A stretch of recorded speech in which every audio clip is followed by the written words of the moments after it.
Nice.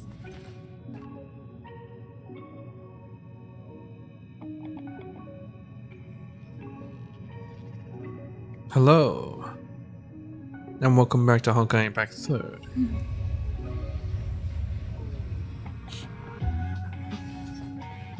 Alright, let's start off with a daily. On the doorsteps of science. Reagan again. Okay.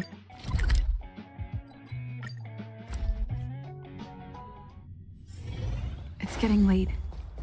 Where to now?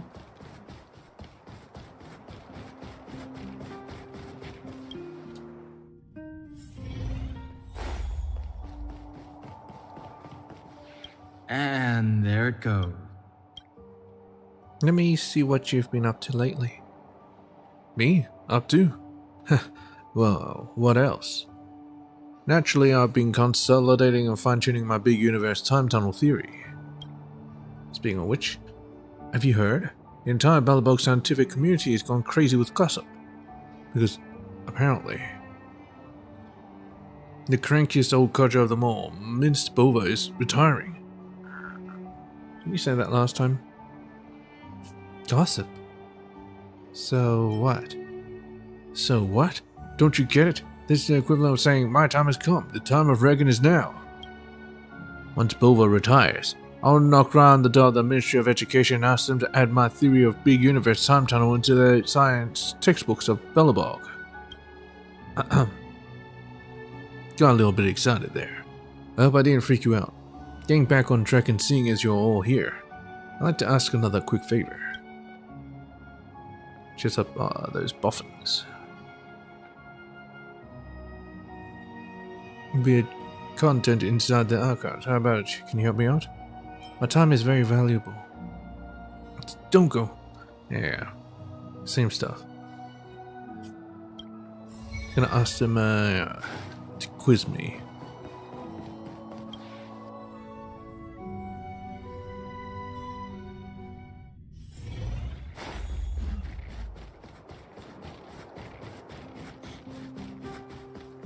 Come around and have a look.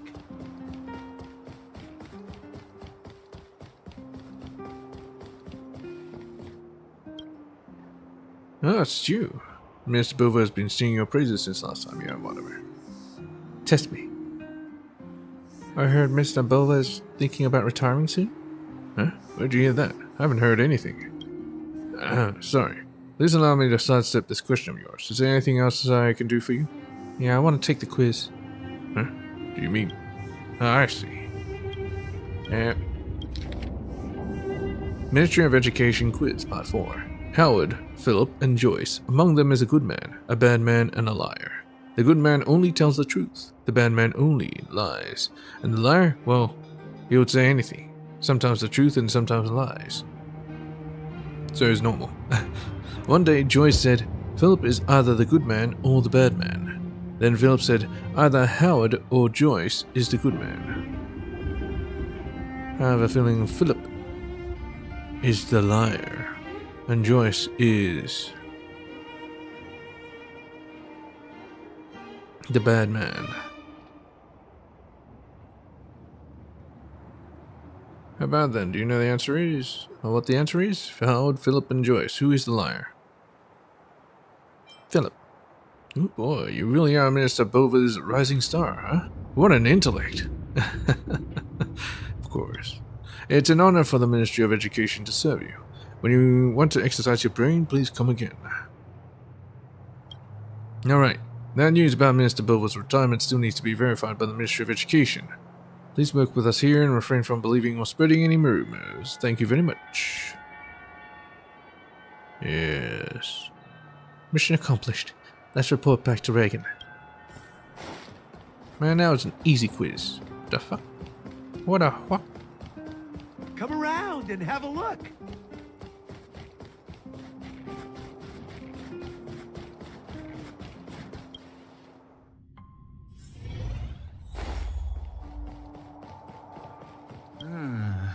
Want something to note.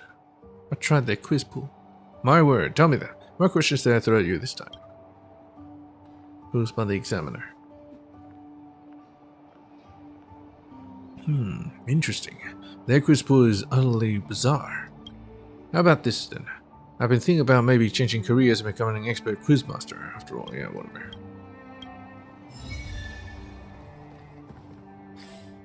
Whatever, mammon.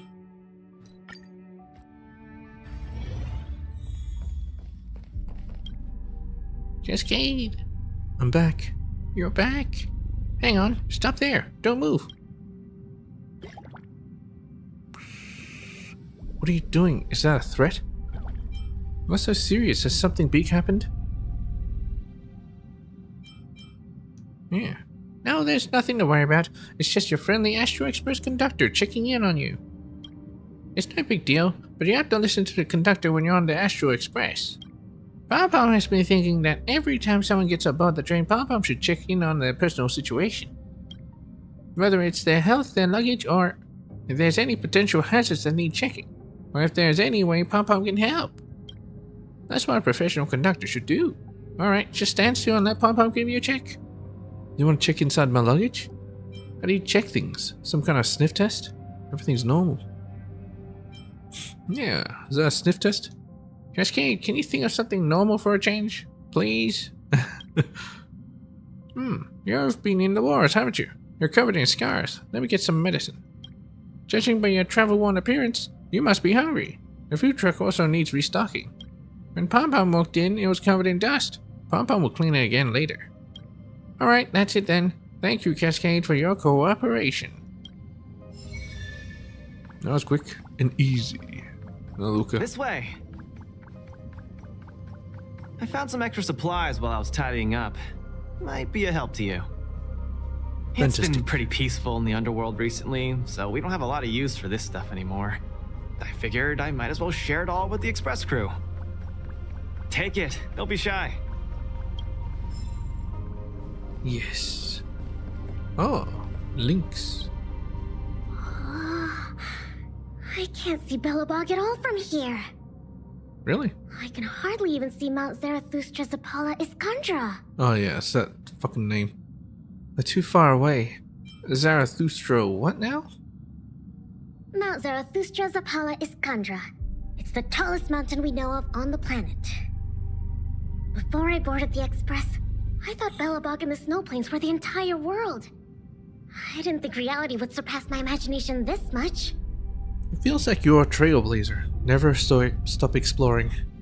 You want to be a trailblazer? You're pretty much Yeah, it. you're right. Once I've discovered all the secrets on this planet, I'll go with you to head deeper into the universe. Don't turn me down when the time comes, okay? Alright.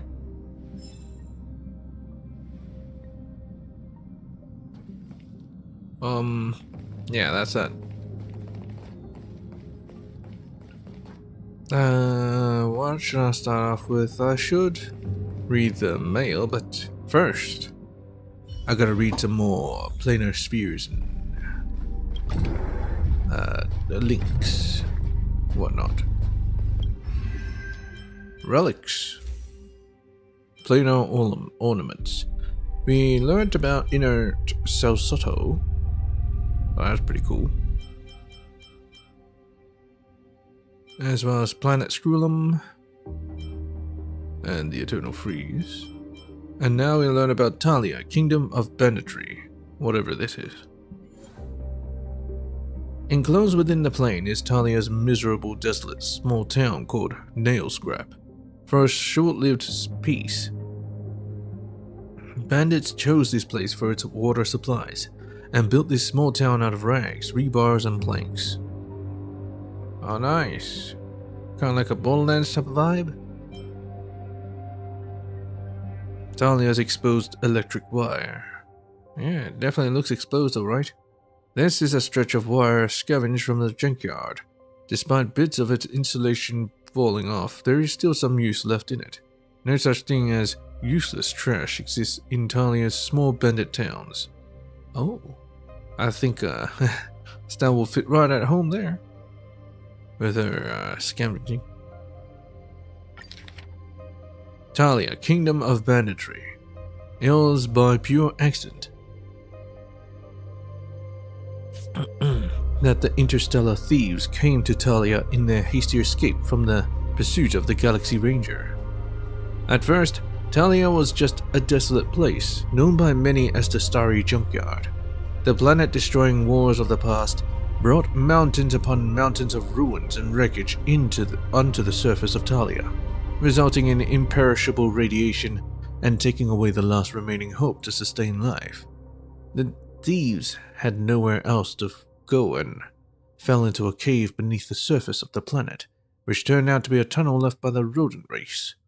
The thieves managed a narrow escape, and their dream of establishing a kingdom of banditry was thus discreetly born in this lost realm of seclusion. Innumerable caverns were interconnected in a massive labyrinth.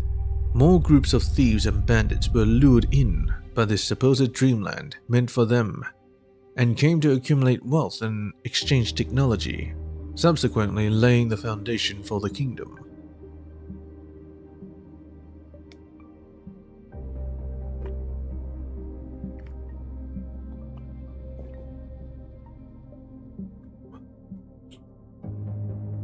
As more and more thieves and bandits settled down here, the once desolate planet became extraordinarily bustling with life.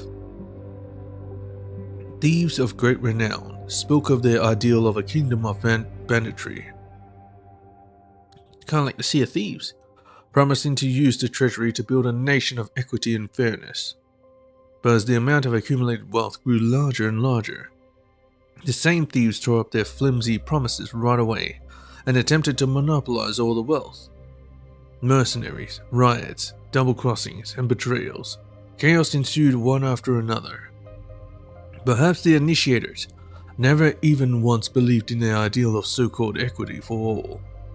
Henceforth, thieves who resented lofty ideals found themselves in a chaotic age where ignorance was glorified. They seized water sources to build towns of their own and mocked the very idea of fairness and justice. Everyone in Nailscrap Town was a bandit. They drove violently destructive off-road vehicles and fought for resources with other hordes of bandits in the desert. They created mechanical armor and weapons out of scrap iron and old wires. The more barren the wasteland was, the more freedom they got out of it, like one final frenzy before doomsday. Those sweet dreams were like wisps of nonsense in the radiating heat waves, and had long ceased to leave any trace behind. In a half-awake trance, the thieves came to the realization that the kingdom of banditry was never about creation, but about destruction. Oh. Is this where the destruction gang comes from? This exposed wire was old. It had once been neatly lined up on a starship, until one hasty escape attempt of the starship led to a huge shockwave, which subsequently exposed the wire to the moisture in the air. The entire starship was dragged into a labyrinth of underground passages. On the thieves' starship, shields made of steel plates were removed layer by layer, and the power lines were crudely stripped apart, all of which were then used to build the first ever Alliance market. The thieves there began to accumulate wealth, and at the same time started to talk about their ideals.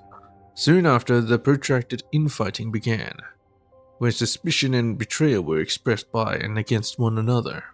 The flames of the war, fought between the dictator and the detractors, eventually spread from the underground tunnel to the surface-level desert grounds. This exposed wire was even older. It was dug out of a pothole by the bandits and then connected to a revamped overland vehicle with air leaking in from all directions, which was driven to a distant water source. The top priority for all survivors of the war of betrayal was to locate Talia's water sources.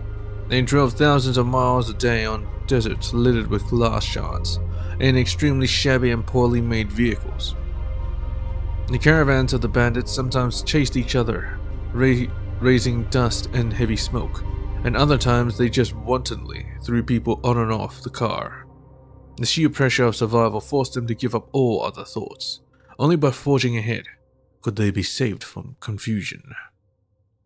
This naked wire was always old. It was further removed from the overland vehicle and placed into the town's lightbox by the bandits. The aging wire caused lights to flicker frequently. It was an old gangster who claimed to be the police officer who founded the original nail scrap town. With his strong arm tactics and charisma, he managed to keep the junkyard in good order. The town became livelier than ever. Eccentric engineers accidentally made a machinery out of waste, and desperate wastelanders also enjoyed fighting back and forth in the underground arena. Late at night in a bar, they filled their glasses with grape juice that smelled like gasoline and cheered together, celebrating the fact that they had managed yet another day of survival. There was nothing new in Talia, just old things repurposed differently in changing times. Alright, just a town of bandits. Sprightly Vonwok. Apparently there's a plane here, there's a bunch of animals that you can hunt.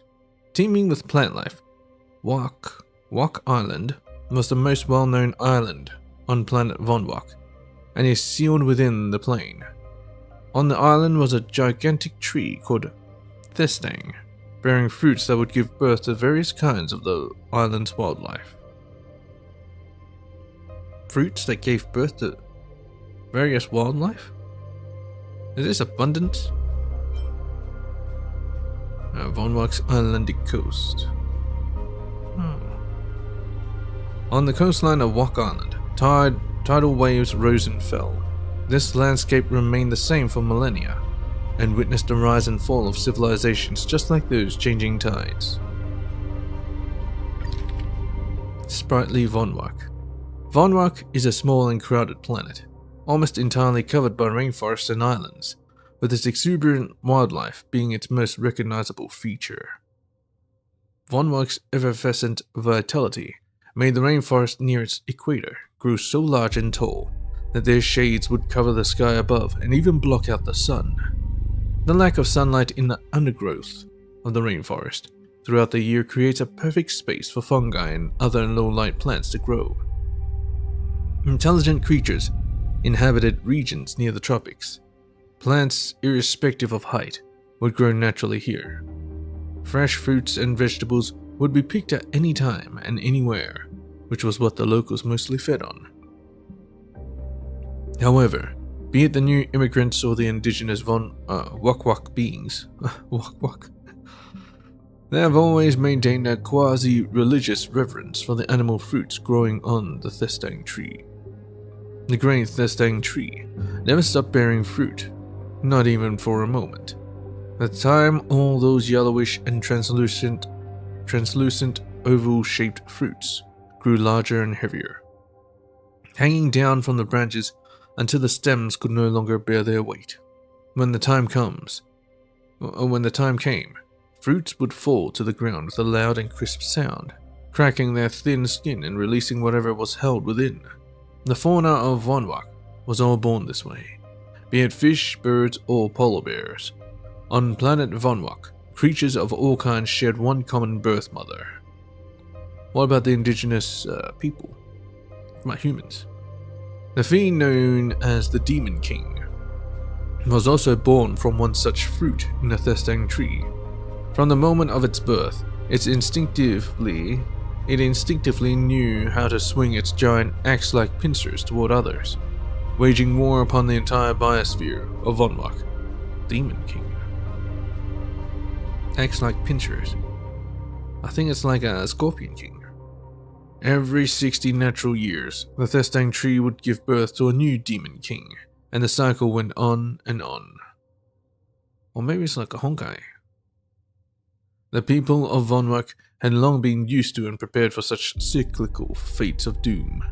Whenever a Demon King's awakening approached, they would temporarily set aside their disputes and work together, assembling their strongest warriors to set sail for Wok Island. Well, they lived on Wok Island. 160 years after another 60 years, these seemingly pointless crusades had been launched over and over again for hundreds of years in such narrow landscapes on this small planet. The Demon Kings were the permanent disaster of Vonwak, and the caches of civilization were periodically wiped out. Yeah, they are Honkais. They're Honkai beasts. Thus, it could be said that planet Vonwak was more like a stagnating pool of dead water, even though it was teeming with lively creatures that were ceaselessly fighting with each other, seemingly full of possibilities for change. The fruits of the Thestang tree matured and fell to the ground, giving birth to creatures of all kinds. Then these creatures awakened, cried, and subsequently left Wak Island to seek a habitat of their own on planet Vonwak. At first, the outsiders from the stars were seen as reckless thieves who, upon receiving a friendly tribal welcome, began to understand the civilizational dilemma of Vonwak. Soon after, the outsiders boarded the locals' boats and sailed to Wak Island, curious about how a demon king would be born from the fruit. The tribal warriors lay low on the shoals in trepidation, closely clenching their stone-age weapons to fight for 60 years of peace. They seemed determined, ready to make the ultimate sacrifice, one where they may never return home. As the war went on, the outsiders discovered the truth about the Demon King. It was a species of interstellar worm that had once been considered extinct. It was simply unexpected that these creatures would appear in such a form in this corner of the universe. When the brutal expedition was finally over, the surviving few natives left the coastline with news of their victory, while the curious outsiders quietly stayed behind. They pushed aside the drooping branches of the giant tree and sank into the quagmire. Almost half submerged in the sunken lands of the rainforest, the outsiders found a control cabin. It was then that the secret of Vonwak was finally revealed. The Thestang tree turned out to be the ecogenesis system of a much higher civilization, which could decode and then release innumerable life forms to restore the planet's biosphere. A demon king that cyclically rampaged the planet turned out to be just one single piece of data in the vast biologic database. The outsiders deleted the data of the Demon King and then left Vonwak, not seeking any credit or gratitude from the locals. The sound of tidal waves battering against the seaside land was the only audible sound on the coastline of Wak Island. The indigenous coalition forces of Vonwak were all lined up and were convinced that the Demon King would never come again. Then they cheered, toasted, sang, and talked all night about a future without Demon Kings. However, almost immediately after the two allied tribes bid farewell and returned to their respective homelands, the two tribes began plotting wars for their takeover of the whole of Vonwak. Without a common threat such as the Demon King, the alliance was but a non-binding piece of paper. The small planet was never designed to withstand a conflict between the two tribes, and the short-lived fragile peace had since shattered out of existence. The coastline of Wak Island remained in its enigmatic calm, as if nothing had ever transpired on these shores. With humans in Wak gone from its center stage, Vonwak had finally reclaimed peace and completed its ecological restoration. Without humans, Vonwak was able to thrive. Rutilant Arena. Taikian Laser Stadium. The plane encapsulates the most advanced arena on planet Taikian. The Taikian Stadium. The atmosphere is lively both inside and outside the dome as flags wave in the air, with all eyes on the arena. An exciting game of Robo Bowl is about to kick off. Taikian's Arclight Racetrack. Oh, this is all about competition. Is it a competition planet? The Taikian Stadium's standard racetrack is usually made with a metal structure covered with small concrete and natural wooden floors. A large amount of transparent polycarbonate material was used in the construction of the stadium to give the audience an unobstructed view of the games. Rutilant Arena. Planet Taikian was once an IPC scuttle site for spaceships, where value assessors were dispatched to clean up old ship wreckage for any remaining value. Assessors regarded an assignment to station in planet Tachyon as an exile with no return. On this tiny planet, mountains of carbon fiber and stainless steel traced the pre-decommissioned outlines of giant ships, casting a shadow of emptiness over the steel ruins. Out here, the exiles' desire to be recalled intensified to a boiling point. Assessors wearing propulsion equipment fought for high-quality parts below deck for many years. Their lightning-fast figures mutually fleeing from and in pursuit of each other in the corridors of sunken ships. They had formed their own underground rules in the shadows, and yet none of these trapped beasts had their wishes fulfilled. No one was ever able to return. The rules established by these abandoned humans, reduced to cage animals, did not escape the IPC surveillance. Footage from their wearable cameras were transmitted back to the IPC and passed as after-dinner laughingstock with the high and powerful. The investor of the traditional peace project department, however, sent out the faint possibility for entertainment after some consideration. With this new plan, the first competition in the cosmos featuring the Tachyon Roboball would have its glorious debut on planet Tachyon.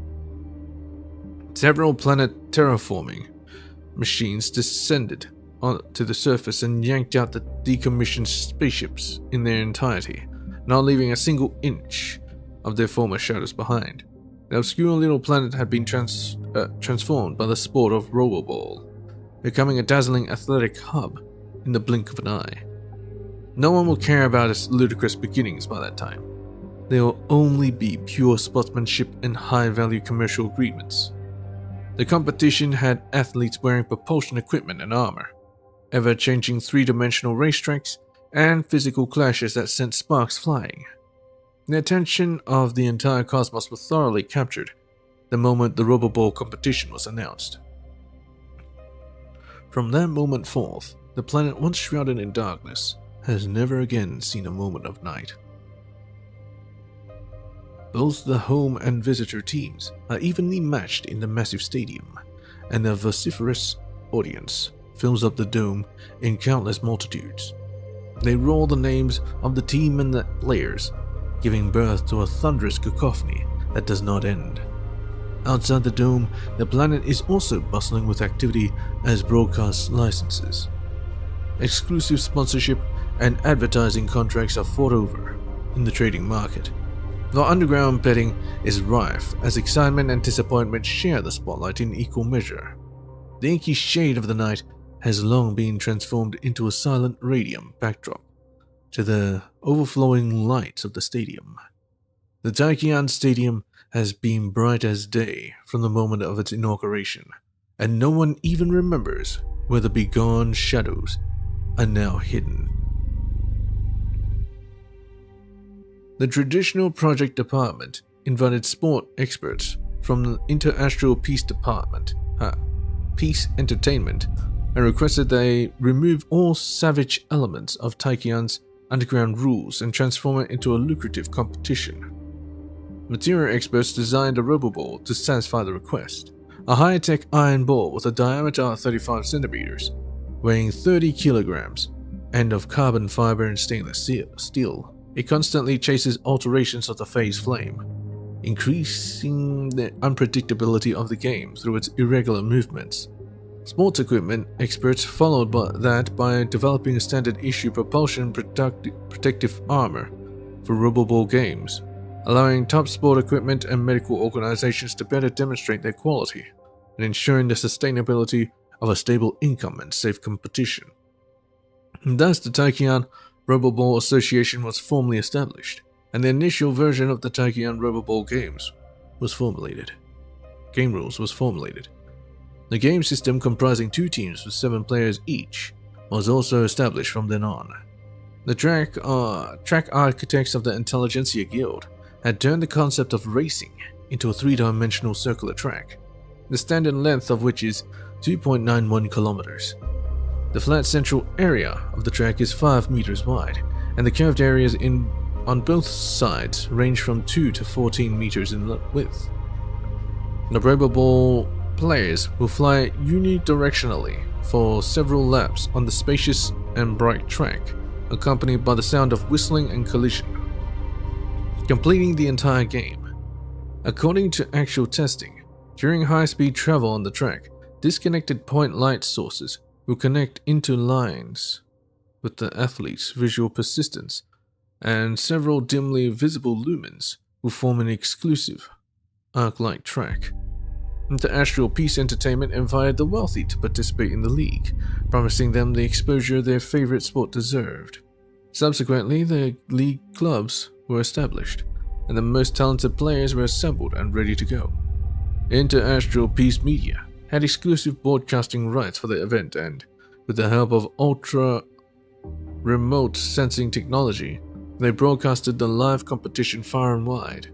The sensory experience of top athletes was also recorded throughout the event, allowing homebound viewers to also experience the speed, collisions, whistles, and arc lights in the competition from the comfort of their own homes. The old scuttling site was filled with sightseeing cruises and bustling crowds gathered in the streets, illuminated by lights and advertisements, slowly streaming into the stadium. They confirmed their seats, looked around, and were greeted with banners, flags, and airborne melt foam. The bright track stood silently under the spotlights. Amid the roar of the crowd, the first game began. So where'd they send their exiles then? The new exiles? Where'd they send them? Anywho, Broken Keel. Probably just killed him.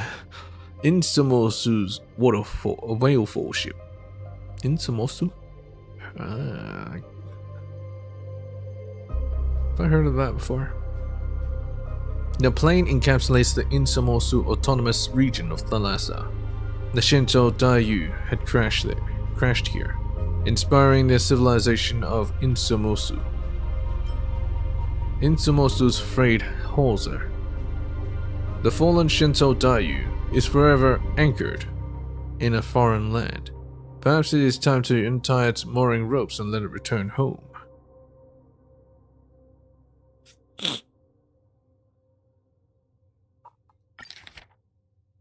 Broken Keel. Once upon a time, the palace of the gods fell from the heavens. Firstly, there was a shadow beyond the atmosphere, then a fiery glow as it entered the layers of air. At the end, its full form was revealed. It was a grand palace, a heavenly wonder beyond the combined skill of all the Insamosu's greatest artisans. It descended slowly, as if it had condensed from the heavens themselves. Insamosu's ocean was vast, but could it truly contain this celestial palace, fallen from the skies? No one knew for certain. Or did it stick the landing? So is every building's upright, or is it like on its side or something? Amidst the chaos, some dispersed and fled in all directions. Others remained in the village, on land, and under the sea, anticipating the descent of the divine fall. The fallen Shinto Dayu crashed onto the surface of Thalassa, leaving a deep watery crater in the heart of the Insamosu Sea. For 7 planetary days, the world trembled, while the magnificent ruins stood silently on the seabed, like the tragic and magnificent remains of a god. The survivors of Insamosu, living in their abodes in the seabed, witnessing how their beloved homes were shattered by the celestial palace from beyond. Yet with joy and elation, they soon found a new home in the remnants of the Dayu after the divine fall. As living conditions improved, the people of Insamosu had more time and energy to think. They finally had the opportunity to ask the most important questions as they gazed upon the magnificent ruins that descended from the heavens. Who were they, and from whence did they come? In the days of old, the people of Insamosu knew not the art of metallurgy, nor had they yet invented written language. Thus they turned to imagination to supplement their knowledge, and sought to understand all through the telling of stories. Legends were born as stories passed through the generations, turning into myths over time. Myths then shape cognition as they themselves endure the flow of time, until civilization was born. As centuries passed and stars shifted in the sky, the Lhasa became a trade partner of the Shinto Alliance. It was then that the aquatic people of Insamosu set foot inside the Celestial Palace for the first time. There they beheld the complete grandeur of the Shinto, and at last learned the truth behind the divine fall. The well-educated Insamosu gentry always regarded themselves as a continuation of the Dayu. What the Dayu once followed, we should follow. What the Dayu once fought against, we should also fight. When they tell stories from the past, they would still begin with these words. Once upon a time, the palace of the gods fell from the heavens. As the people of Insamosu became enlightened by civilization, they no longer see the broken ship's deceased crew as fallen gods. However, their reverence remains unchanged. Insamosu's poets thus sing, "The ocean may swallow mortals, yet their spirits live on forevermore."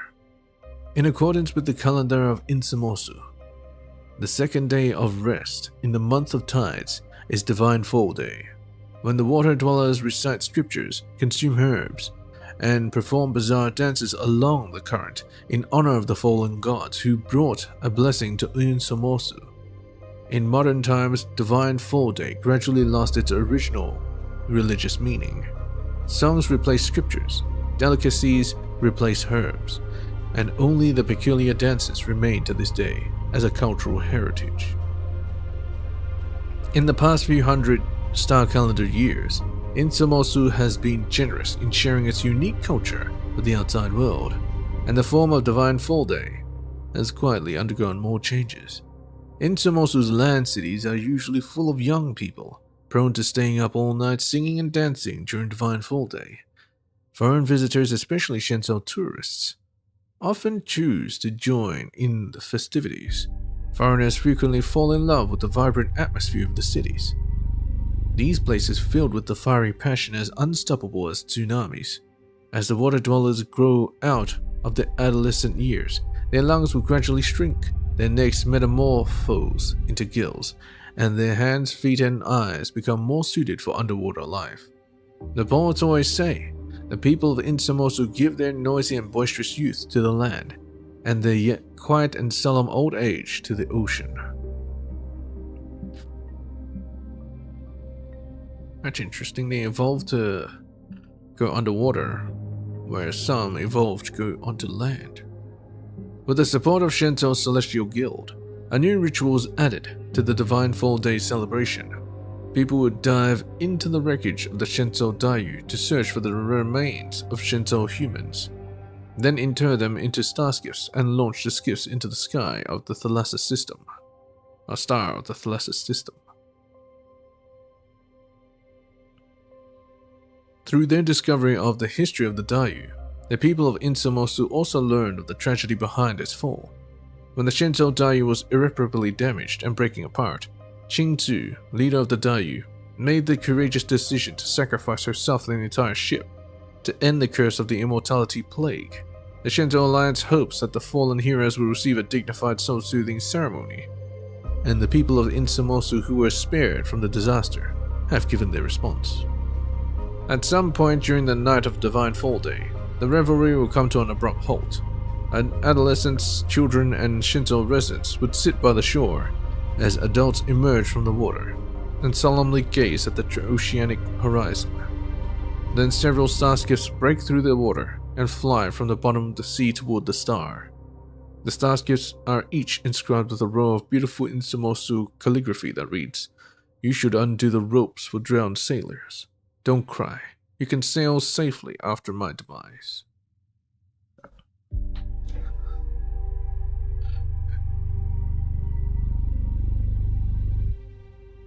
The Dayu. I forget how the Dayu got wrecked so hard. Well, anyway, let's start with Fushuan. I do not divine personal fortunes. Say, have you heard of a knowledge-sharing website named Nofinity? The myriad of topics on this website encompasses a diverse range, leaving no stone unturned. Occasionally, I too receive invitations to answer some of the questions posted there. Look at this one. How can a leader maximize their direct reports? Motivation to work. Why exactly do they want to invite me to answer this question? Because you're an outstanding leader? Because you're an outstanding... An outstanding what? Because you're an outstanding subordinate.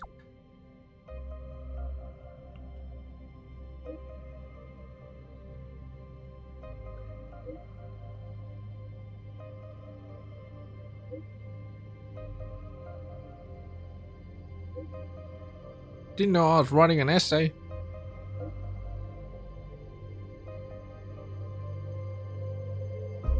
You are an outstanding subordinate. Of course, as General Jingyuan's support staff, a workplace question like this is a piece of cake for you. As the Master Diviner, you are highly experienced in the workplace and your teamwork with the General of Divine Foresight is flawless in its unity. I did not expect you to take this approach. To govern is to harmonize. Higher-ups and underlings must not encroach. Let those keen of sight be on the lookout, and let those sharp of claws go on the hunt. Let all use their greatest strength, then all shall attain peace. The General is very perceptive of people, and knows who to use for what a task. Working with him is indeed a delightful experience. I am not the only one who thinks that about him. I am sure Madame Yukong shares these sentiments. How can a leader maximize their direct reports' motivation to work is in fact all about letting the right person do the right job. That's a pretty good answer. I don't think I can help you. Sounds like you already have your own answer, and I don't manage to help at all. I didn't manage to help at all. Still need to think about this. Since they specifically invited me, they must also want examples from my own circumstances. Use General Jingyuan as an example? Can you make General Jingyuan the example? Though I have been working with him for many years, Jingyuan keeps doing this to make me strategize for him. No, this example won't do.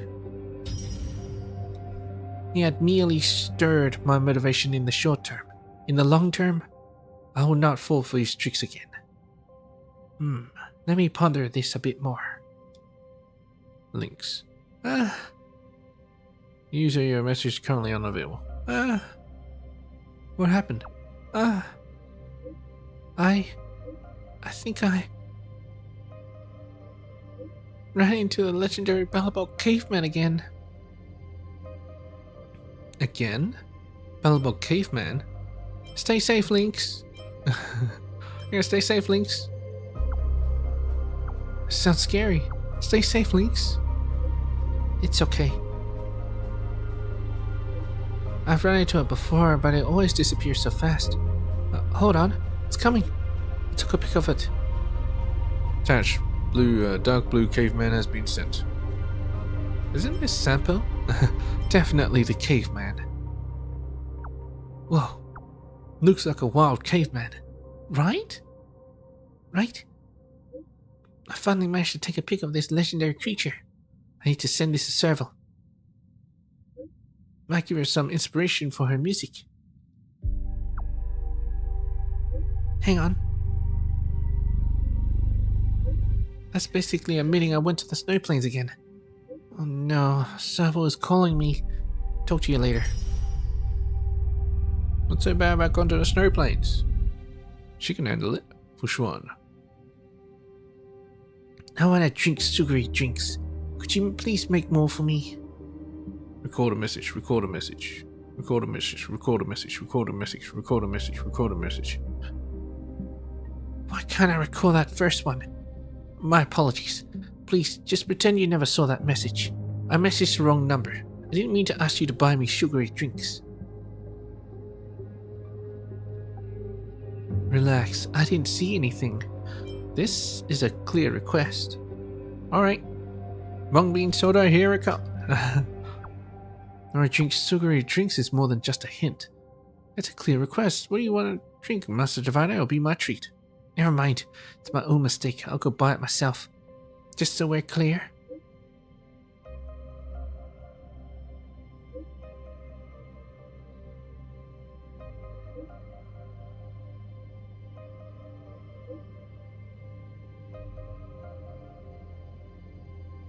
Just so we're clear, I want to drink the medicinal tea made by the Alchemy Commission, and I add sugar to it to replenish the energy I lose when doing divinational calculations. Different kinds of sugary drinks help my divination in different ways. A medicinal tea with fresh gooseberry contains a slight fruity tang and is very fragrant, and does wonders when I divine astronomical changes. A medicinal tea with puffer goat milk tastes silky and smooth and has soft sweetness, perfect for when I simulate navigation routes. A medicinal tea with sweet dates, chestnut, and honey has its sweetness dissolve into the bitter tea in fresh and invigorating ways, suitable for when I browse the Commission's vast library for information. Now you won't get the wrong idea, right? Alright, I get it. I'll get you Star Tower Bubble. It's her favorite, I remember. Is there a misunderstanding here? No need for excuse when you can just say that you like to drink sugary drinks. I like them too. No need to use calculations as an excuse. Well, yes, I like sugary drinks, but it's also true that I drink them for my calculations. By the way, the Immortal's Delight sold by the Sleepless Earl in Starskiff Haven is quite delicious. You should give it a try. Anyway, I shall head back to work now that I've finished my drink. Farewell. Yes. Alright, assignment, sure. Stand in shadow, nah. Technique, yeah, whatever. Alright. Just get a Crimson Gone. Maybe an Echo War. Yeah.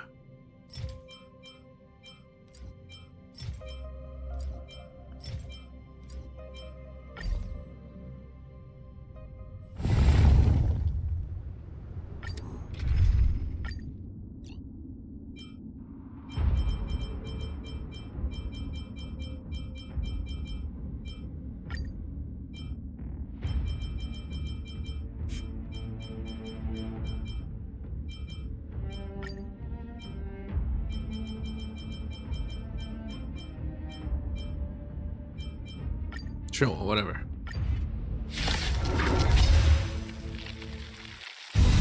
Alright, I'll be right back. The Stellaron changes everything. Converge and awaken.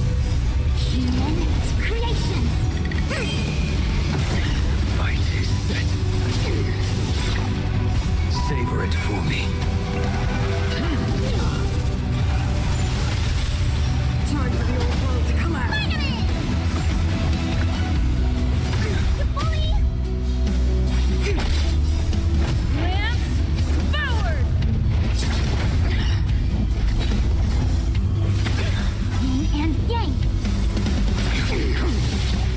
Fail to set.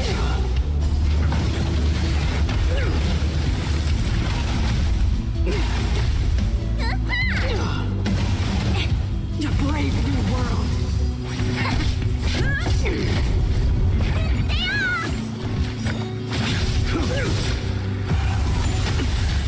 You will not take away our hope.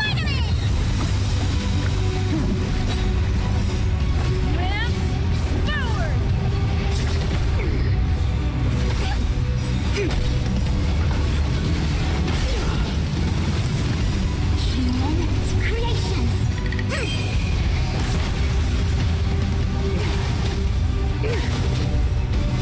Savor it for me.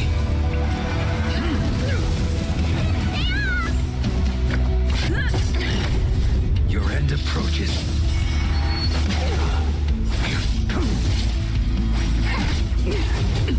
The Stellaron changes everything. What's in your prescription?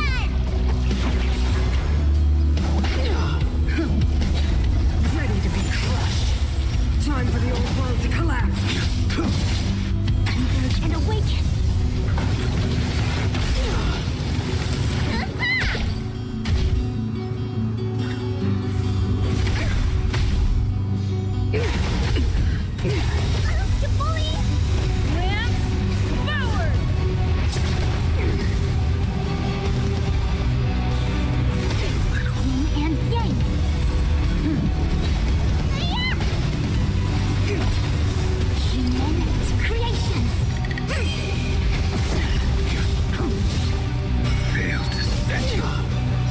Savor it for me. To brave new world. Oh, would you look at that? It's still alive. You will not take away our hope.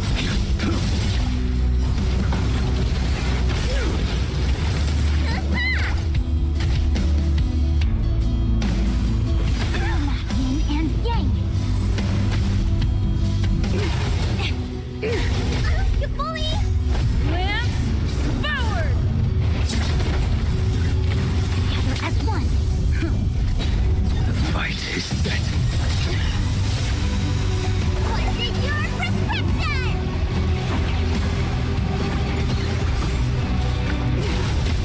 The Stellaron changes everything. Human creations.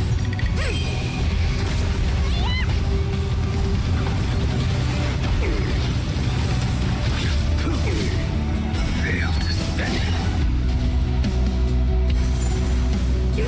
Too little. To brave new world. Savor it for me.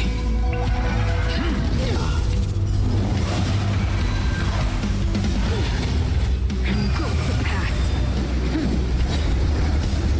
Lance forward.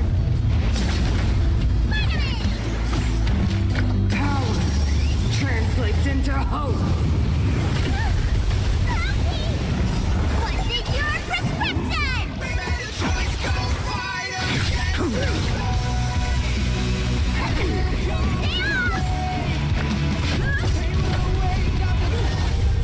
The only redemption.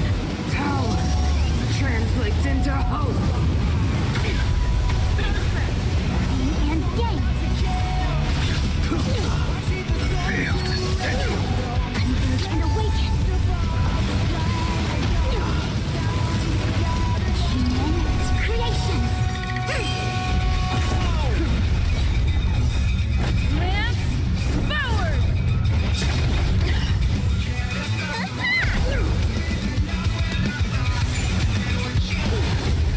Engulf the past. Your end approaches. Savor it for me.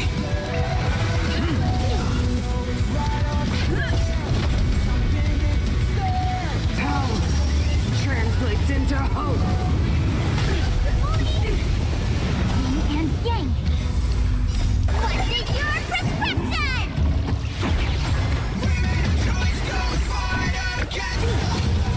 The only redemption. Fail to stand.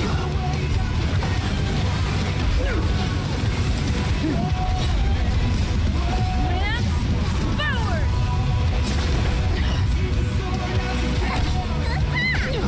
Power translates into hope.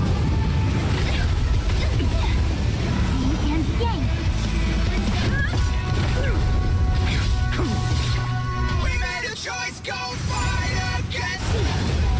Engulf the past. Together as one. Human creations. Power translates into hope. Yin and yang. Savor it for me. Lance forward.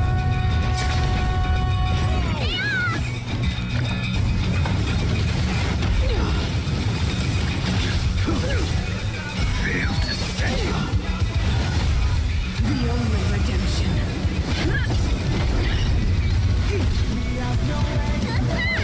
Deceived me.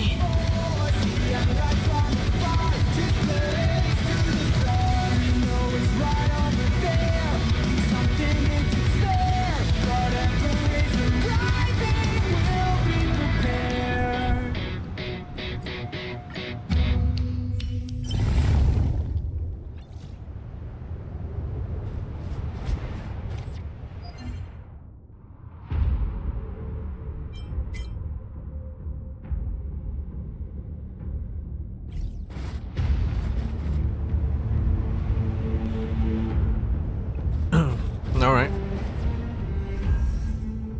Gift of Radiance. Oh, nice. Thank you.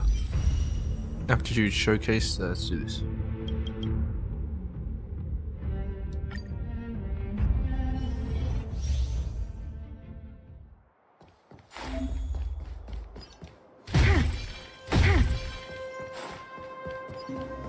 Was I seeing that?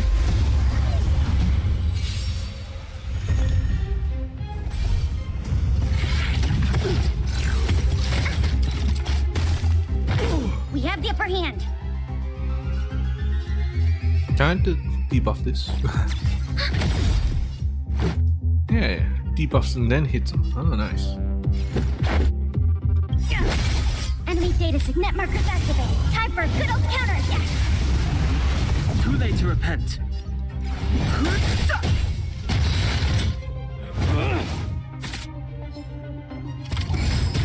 Commencing support. Ready for another? Let's make it quick. No interest in. Enemy targets detected. This is our chance. Rules are made to be broken.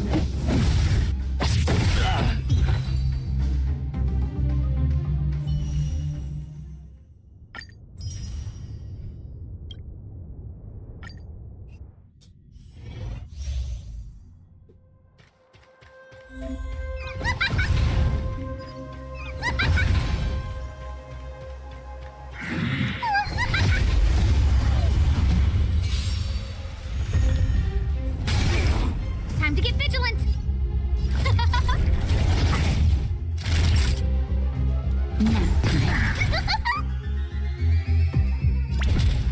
Here I come.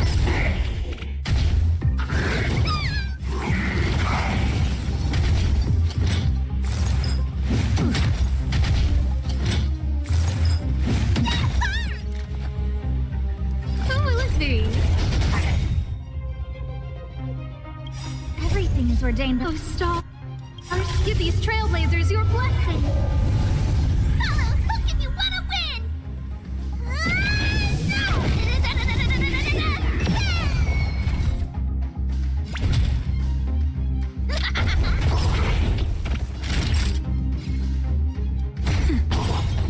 Who invited you?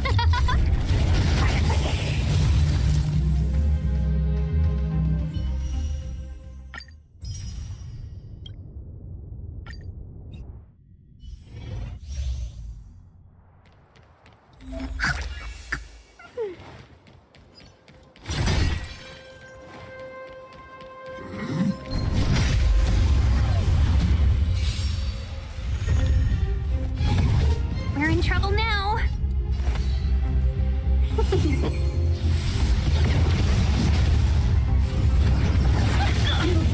Stop bleeding. Deep breath. Better late than never. Let's make it quick. Let's be friends. Yeah! 1,000 wonders to raise your finest one! Rules are made to be broken.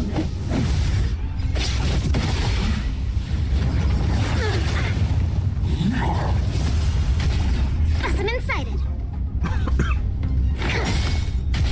Let's go. To travel.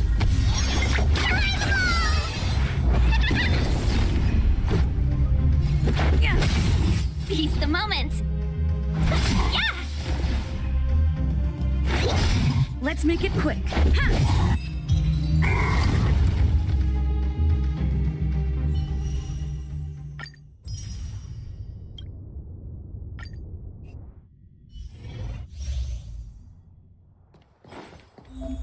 Infallible.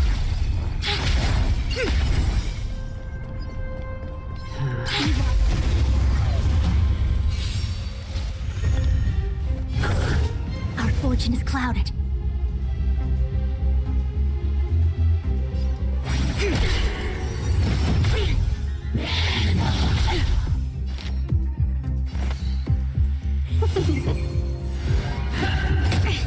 Hold your breath.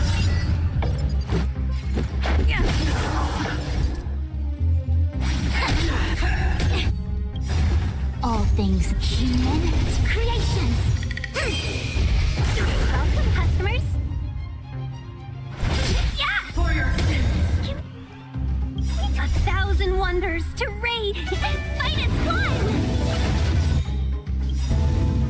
Rules are made to be broken.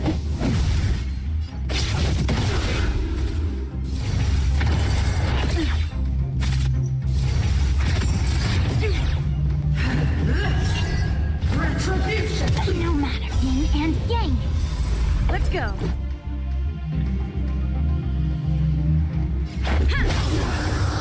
Seize the moment. Yeah! I see through you. Converge and awaken. Never forget. Execute the judgment. Can we talk? A quick divination. Lost my way.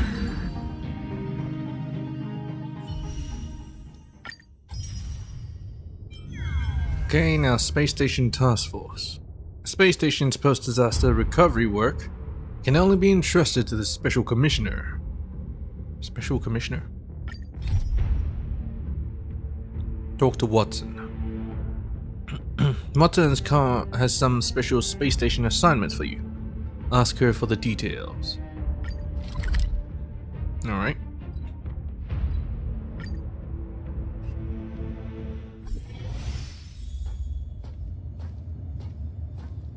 Hey, my dear Watson. Boring. Something interesting has gotta happen sooner or later. The trendsetter of the new era. I heard that you've got a special assignment for me.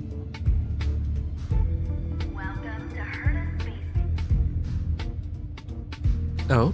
I didn't think the lead researcher's task force would be someone as young as you. Well, that's fine. An outsider like you has no way of interfering with my master plan. Are you done speaking riddles? So what's the special assignment? Are you done speaking riddles? Based on your level of understanding, perhaps my seniority and experience really does seem like a riddle. Forget it. Since you only care about those boring assignments, let me explain. I'm sure even you know about efficiency here on the space station. Post-disaster recovery work is still going very slowly, and the guys in charge said it's because the access level is too low.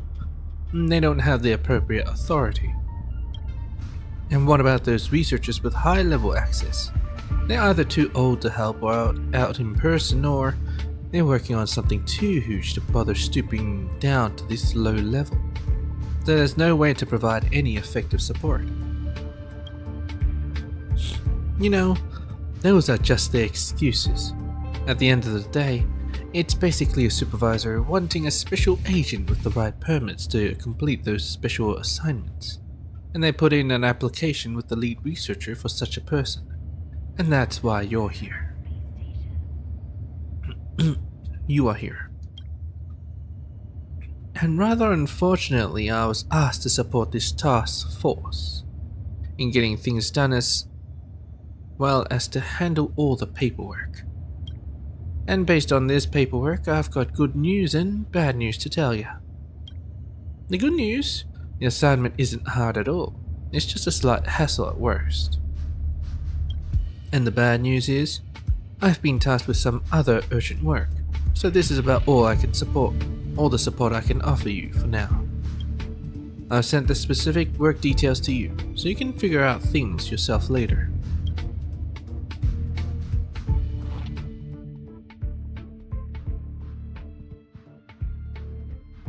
Oh. They're actually just assignments.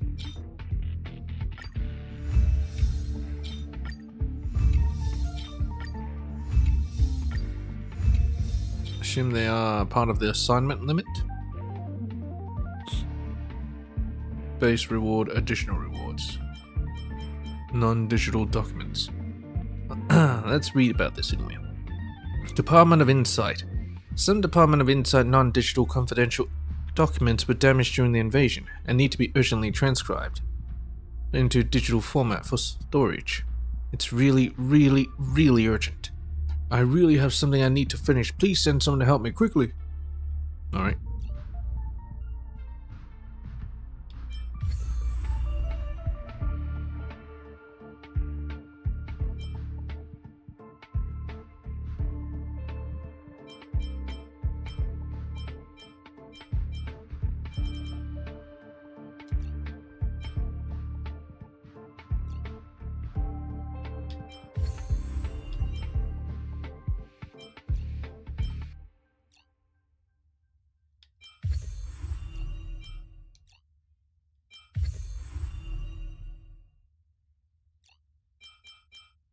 Okay, I can do like that.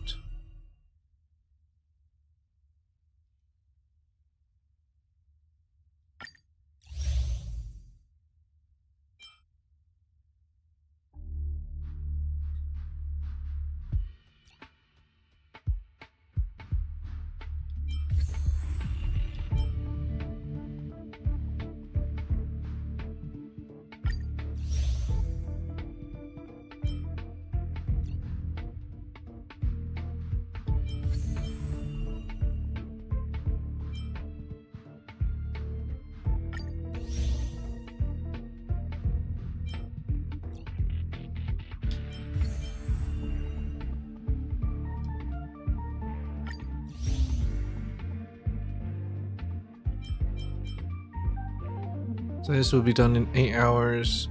I guess most of it I just do on my own time, huh? Well, shit. Maybe I should have just done it. Oh well, whatever.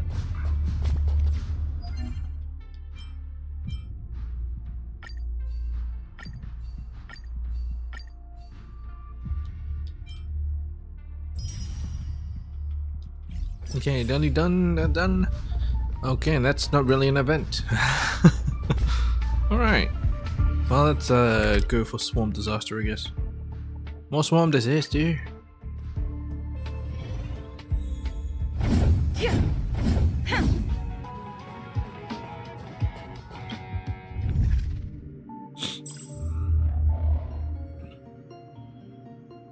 Sea commuting trial.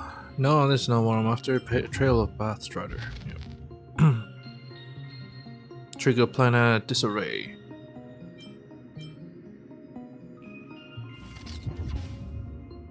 Swarm disaster. We got remembrance. We got the hunt.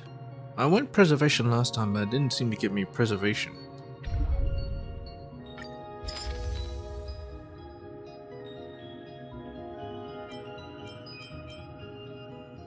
But preservation was very good for me, so I might just go preservation again.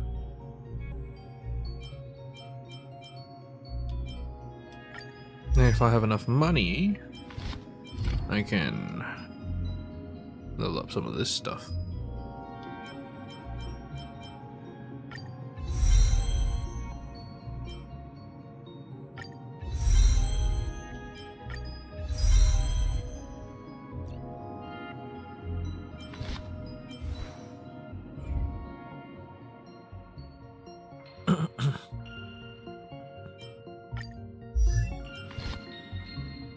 She just needs her Lycone leveled up, as well as relics, of course.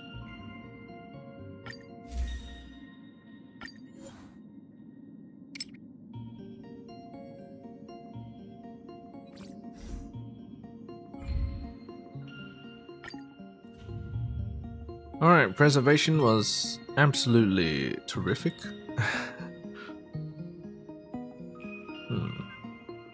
Might just go preservation again.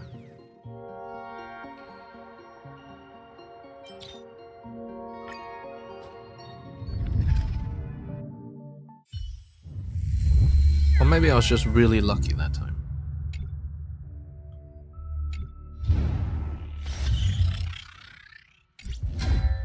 Nice. They took the corner ones. That's good because I want to go down to get the propagation.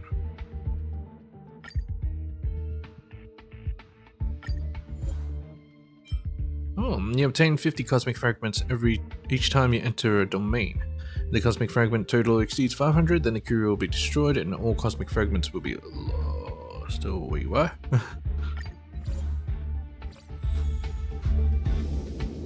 Huh. I don't like the sound of that.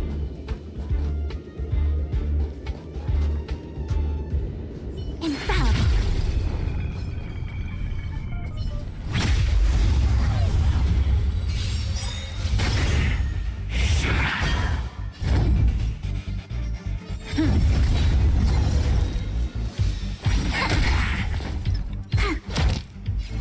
The fight is set.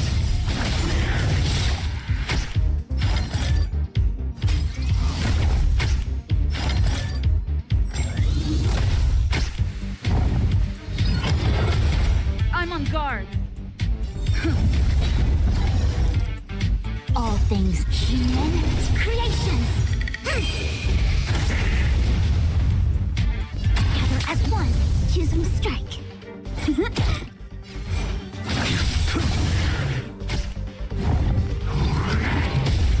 Lance at the ready. I see through you. Take on my turn.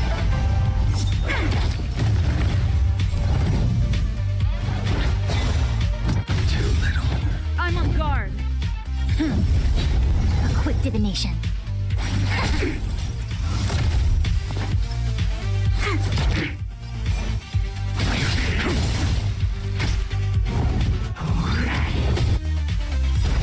That paradise may savor it for me.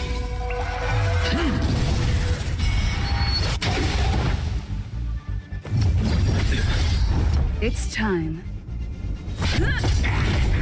I see through you. Converge and awaken. I will dispatch you.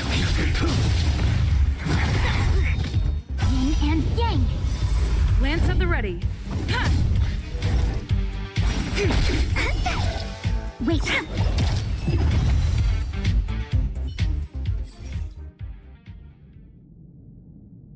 What am I getting? Preservation? Yeah, I'll click that.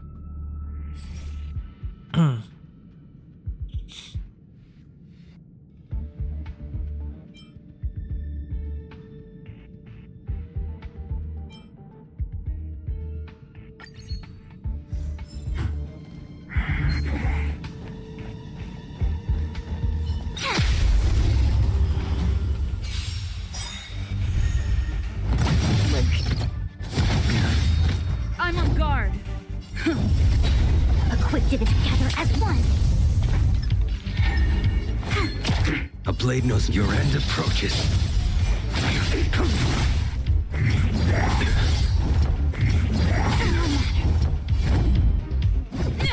I see through you.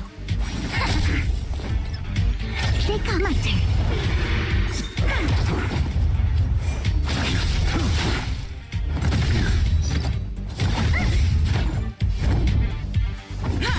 A quick divination. I will dispatch you. Fail to set you. Lance at the ready.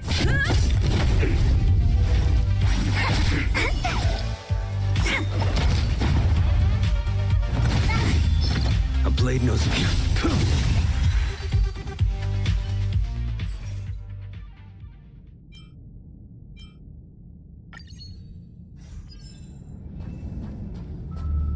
Will of preservation.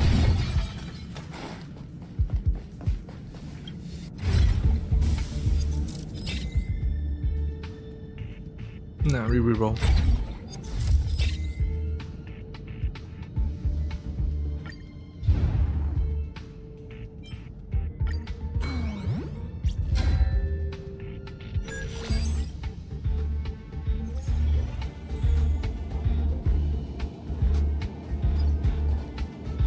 Feeling lucky. Infallible.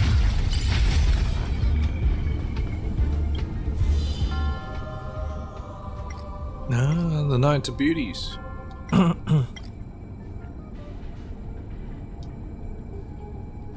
Obtain 3 blessings of preservation.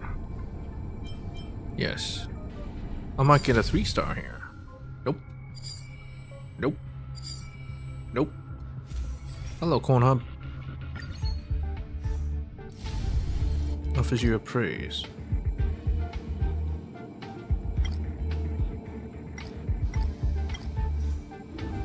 And the knights are always the best.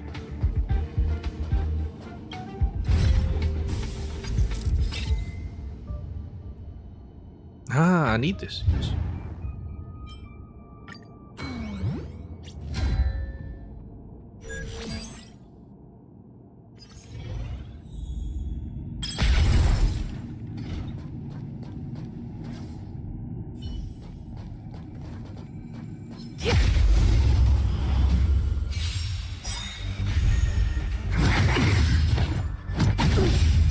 I'm on guard. I see through you. Together as one. The fight is set. That paradise, savor it for me.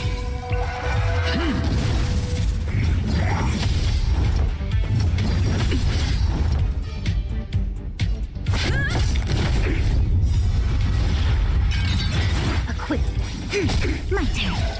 Choose who's I will dispatch you.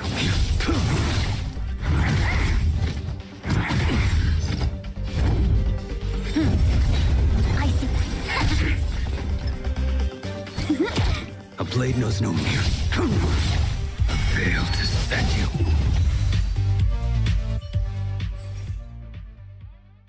Ah, the new 1.4 live streamer. I suppose, yes. Sometimes I do catch it live, but I still gotta stream after. So I'll just watch the VOD. Let's just reset it. Shield based on HP difference. Sure.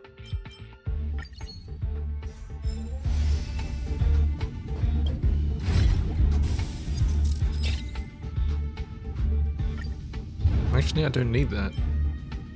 I need it when after this.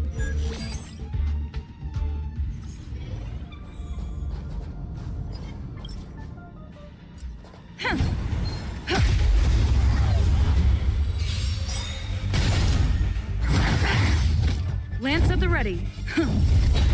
Equip divination. Converge and awaken. Wait for the time.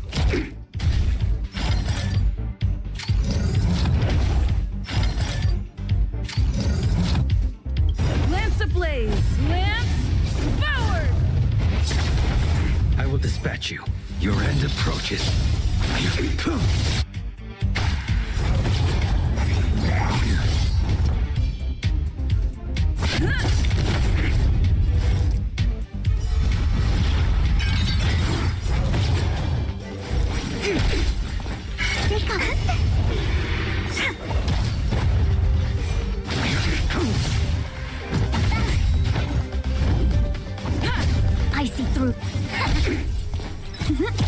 A blade knows no fear.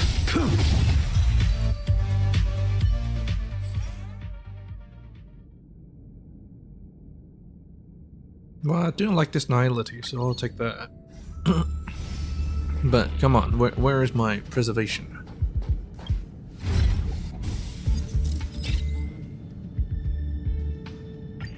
Wish I could re-roll that, but I guess not.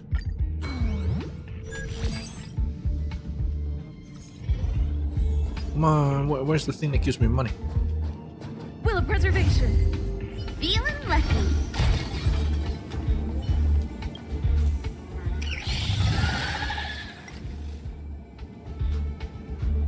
This first Praetorian. Take the spores. Yes, propagation. Basic attacks, blast, more skill points, consumes all damage, 0 on. Basically never at 0, so I'll take this. Let's blast him.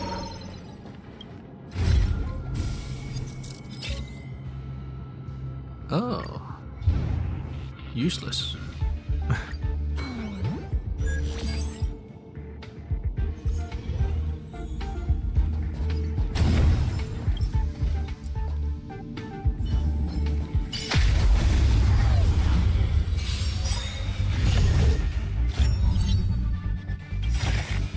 All things in this human creations. That paradise may be unsavor it for me.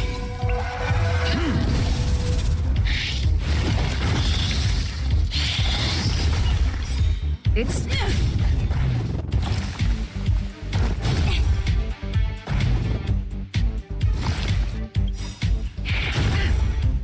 Luck of the draw, please. And victory! When they keep quiet.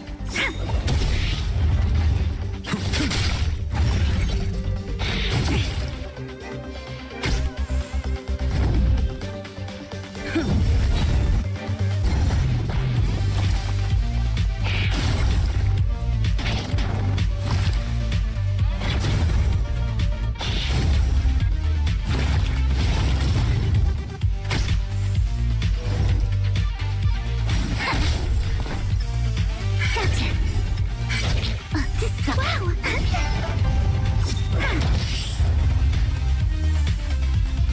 The fight is set.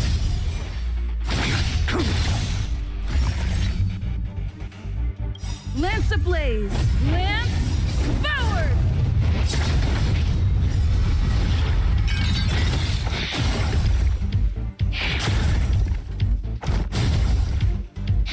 No matter. Need more propagation.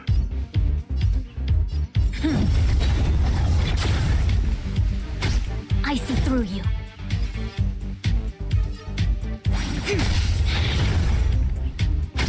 Wait for the tiles. My turn.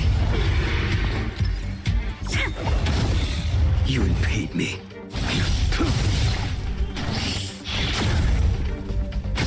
I'm on guard. Lance ablaze! Lance forward!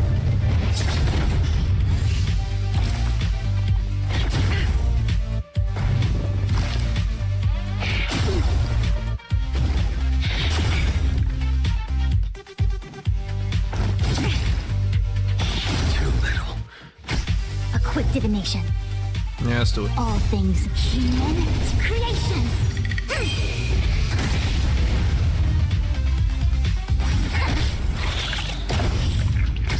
When they keep quiet, Not yet. they come. You impede me. Okay. Let's try one of these. Should be enough. Yeah.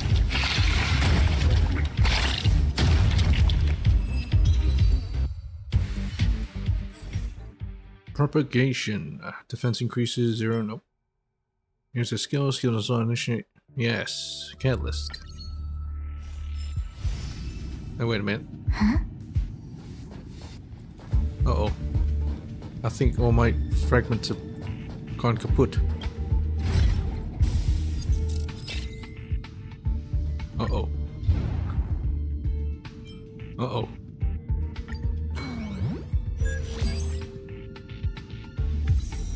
No, no. Be watchful, always. Oh, shit.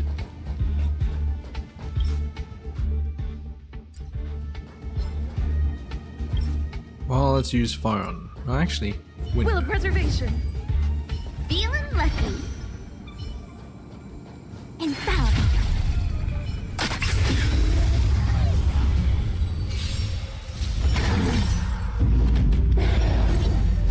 Still stuck at stage 3. You mean difficulty Stay 3? alert. I see through you. My turn. Your end approaches. No. 1 health. I need healing right now. That paradise may be unreached. Savor it for me. Thank you.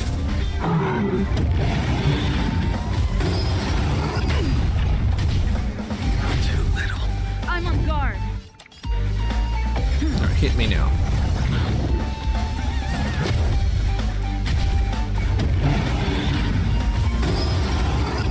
Well, my use form My hard carry is Xing Chui. She's so good in Swarm Disaster. Wait for the tides. Oh crap, my thing ran out. Oh well, whatever.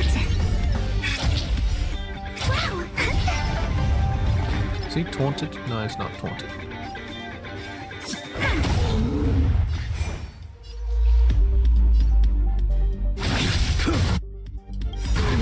Lance ablaze! Lance forward!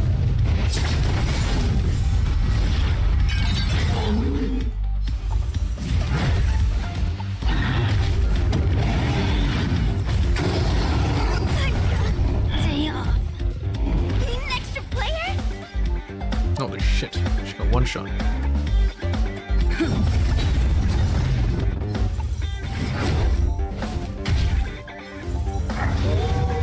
A quick divination. Oh crap.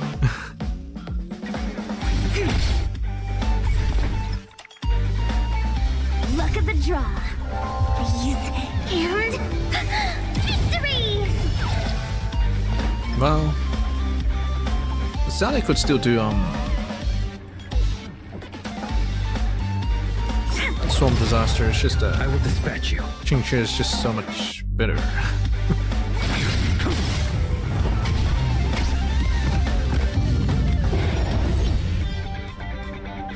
Alright. Break.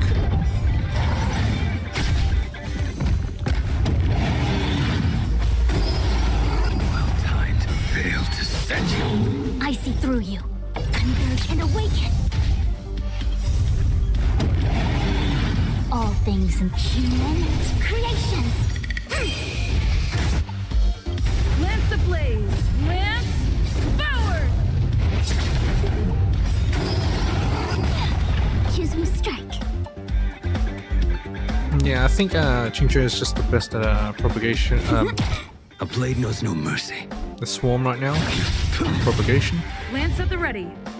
Because it's skill points specific.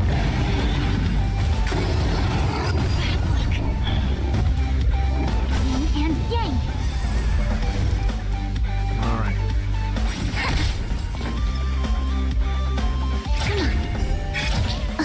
They come. Well, that spent all of it. I'm on guard.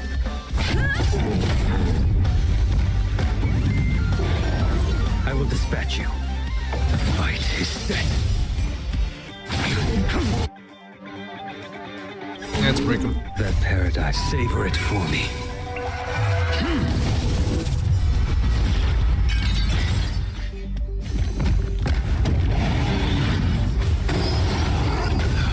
A quick divination. Lance at the ready. Why am I running out of skill points all the time? Wait for the tides. Oh yeah, it's because I was Blade knows spending no all mercy. re-rolling Xing Chui's die. I mean, Fail tiles. to set you. Well timed. I'll take the NX here. Gather as one.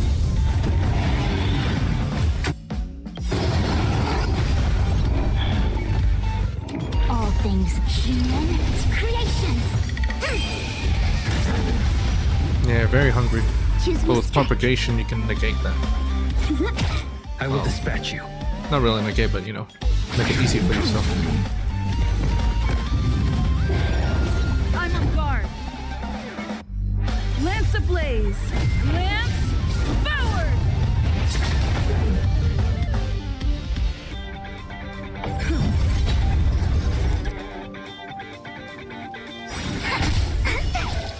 Wait for the top.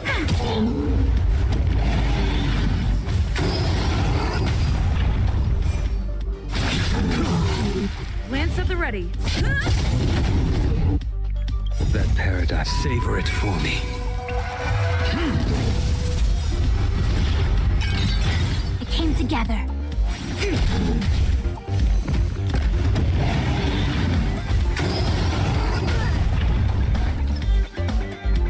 They come. This sucks.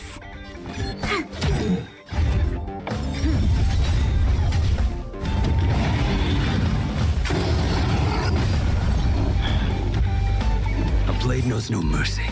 Your end approaches. Fail to set you. Together as one. My turn. Choose. I'm on guard.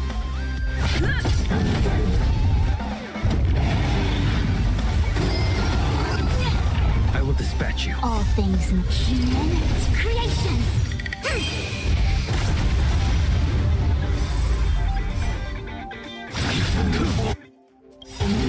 Lance ablaze. Lance forward.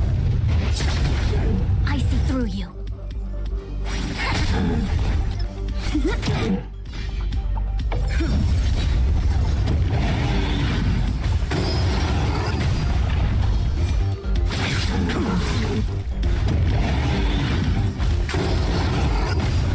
Alright, this should do it. A quick divination. Lance at the ready. When they Nope. keep quiet. Just need a bit more. Kinda wanna save this, but might as well.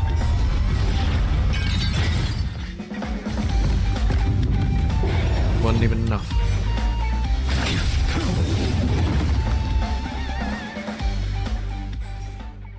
I can't remember until I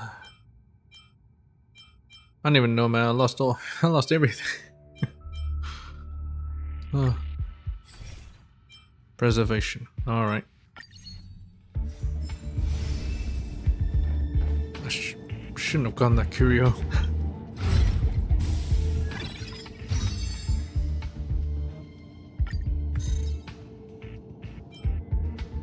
Give up.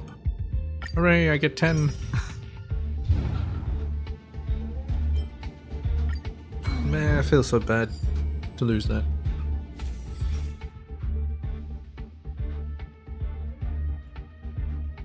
I have no idea if Jingliu actually have any sustained kind of like blade, but she is destruction, so perhaps I need this for Jingyuan. Yes, increase my shield.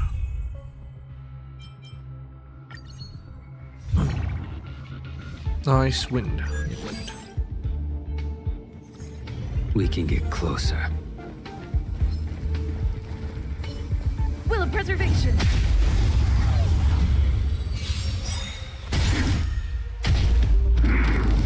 Too little. Stay alert.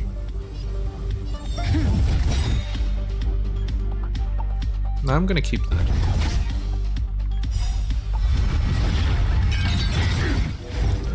Converge and awaken. Choose who strike. Luck of the draw. Strike till the ends. And victory! A blade in the fight is set.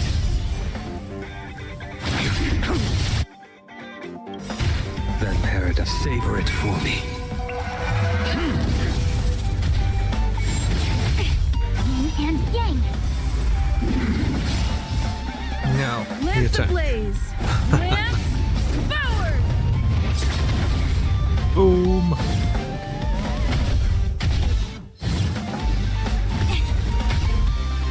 All things human creations.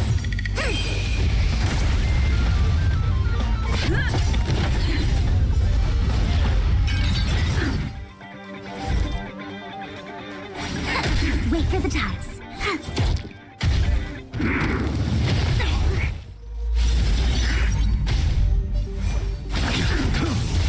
I'm on guard. Too little. Yin and yang.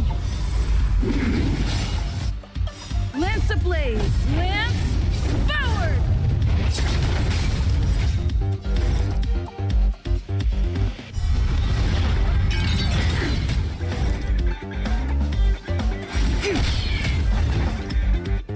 Am I gonna pull for Jingliu? Probably not. I'll probably just use like 20 or 30 tickets on her. That's about it. Take on my turn.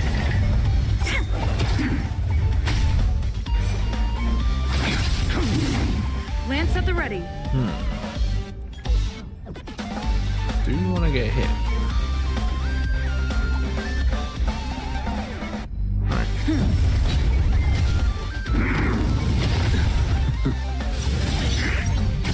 I see through you. Together as one.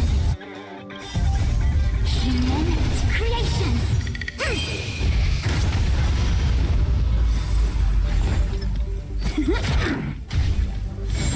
Too little. Failed to set you. That paradise, savor it for me.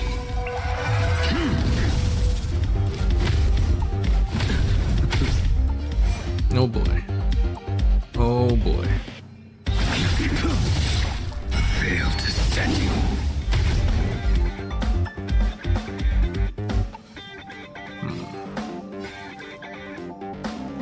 Now we're gonna have to hit. Lance ablaze. Lance forward. Came together. Choosing strike. Spend some skill points. I'm on guard.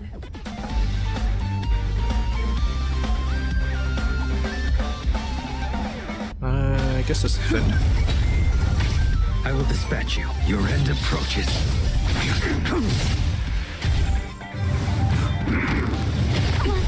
Great good fortune is bound to return.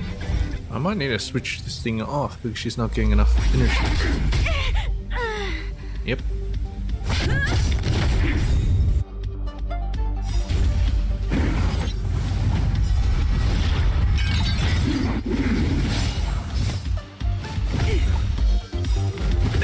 Lance ablaze. Lance forward. Wait for the time. Yeah, I needed her to get more energy, but My turn. not enough apparently. Well, That paradise may be unreached. Savor it for me. Not a scratch. Failed to set you.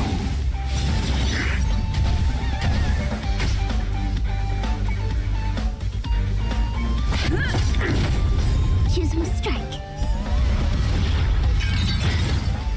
does mean that my thingy does this.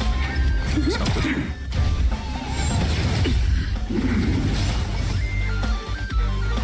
Look at the draw, please. And victory!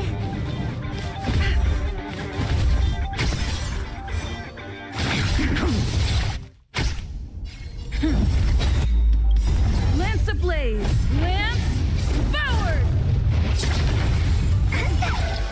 Wait for the tiles. Finish him. Alright. And do this.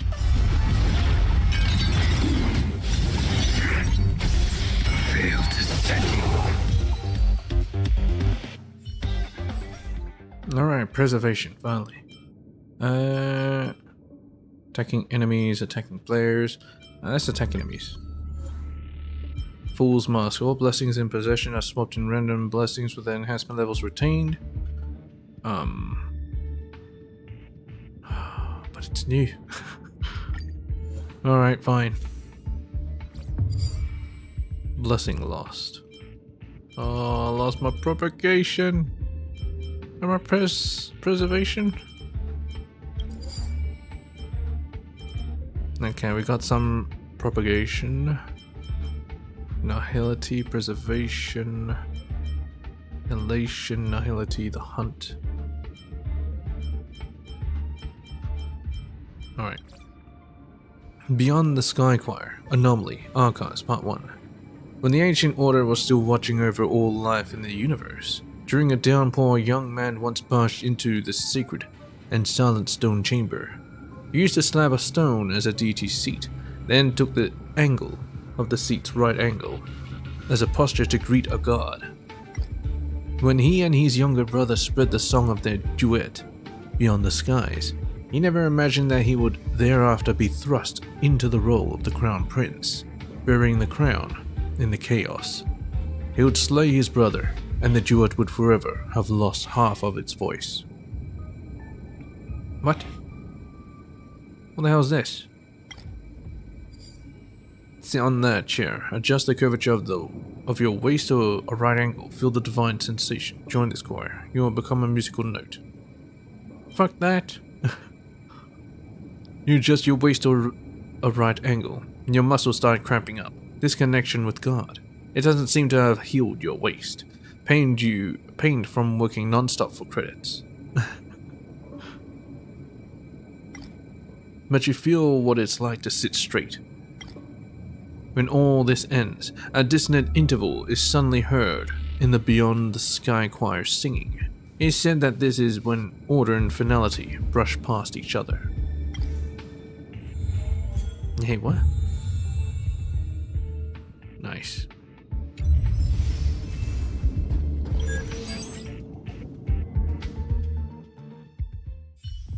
Yeah.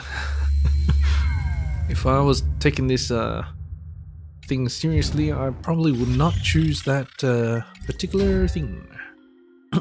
Why? Why those? Damn it. Alright. Still gonna hunt for propagation. So I'm gonna go up. Go up like this. Like that. Then we have 2 transactions. No. 1 transaction. We go for this propagation and we go like that. Yeah. So them being there is not exactly the best, but I'll take it.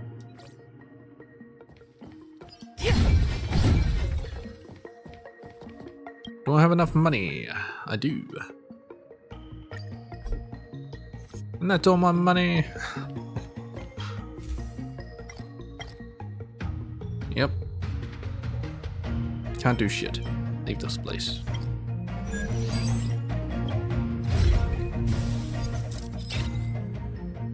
No. Alright, give me something good.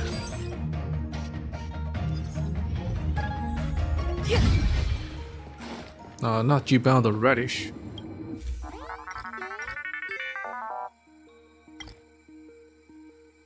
Obtain 3 random 1-star blessings. Obtain 2 random 2 to 3-star blessings.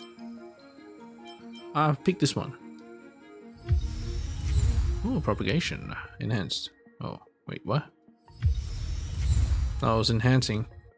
Ah, shit.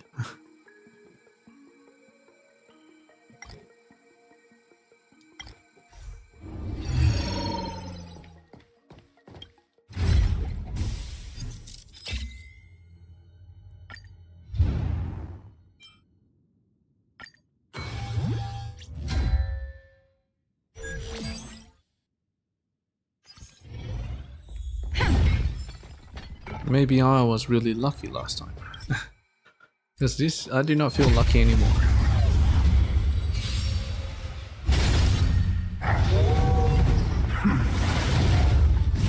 No matter. Lance at the ready. Together as one. Wait for the tiles. A blade knows no mercy. The fight is set.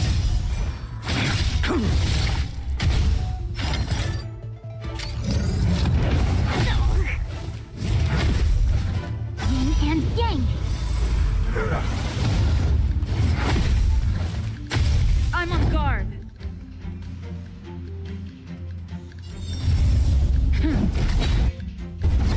Hit me one more time. I did. Or maybe not. Push one's about to die. Lance ablaze. Lance forward. You impede me. That paradise may be unreachable for me. Savor it for me.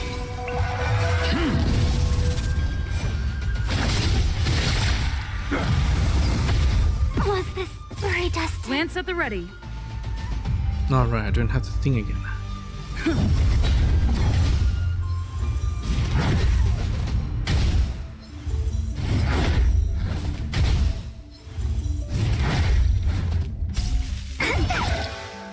Right, I think I got screwed too much in the beginning, so I might have to back out of this one.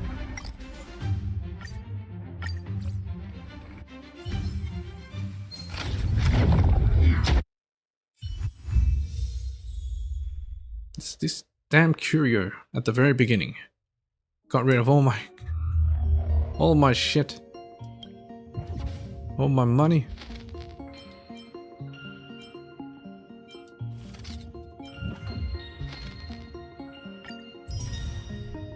What's this one? Trigger emergency a total of 1 times, at difficulty 3 or higher.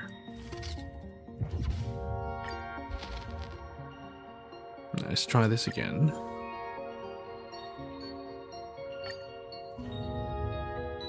Preservation.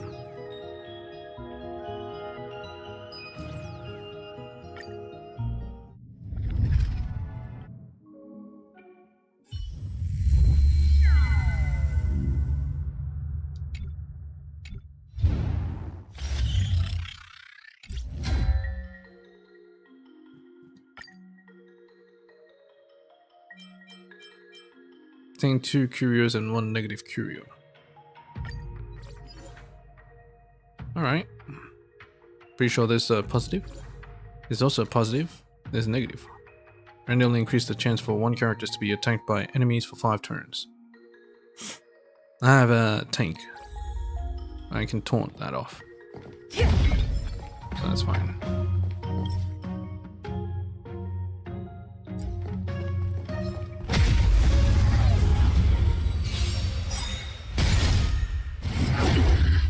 I'm on guard. A quick divination.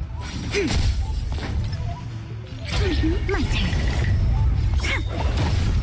You impede your end approaches.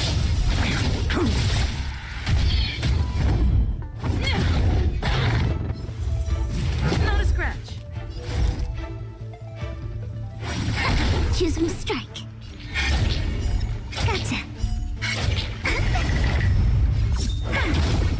You impede me.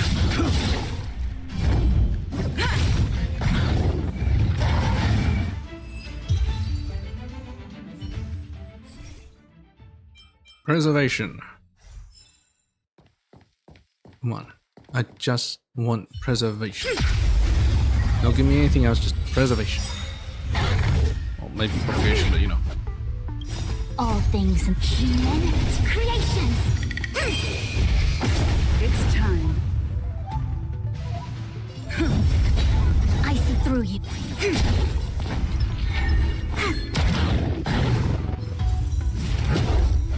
A blade note of fight is set.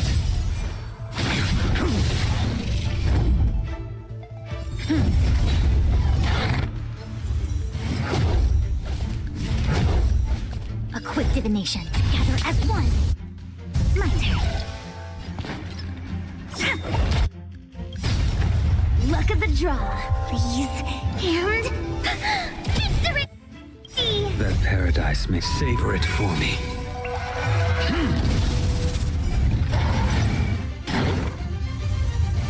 No matter. I will dispatch you.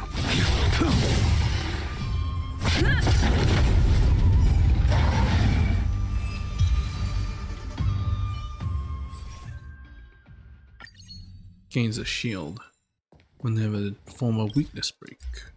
That is good.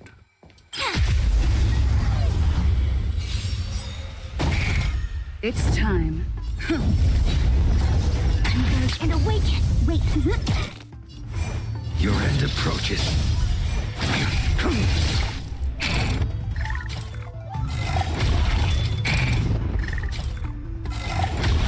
Lance at the ready. Ha! I see through you. When they keep quiet. You impede me.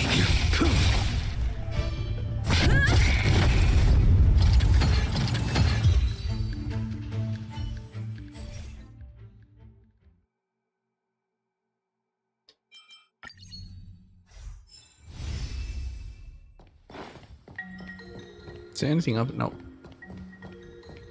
Alright, commuting devices. Reroll.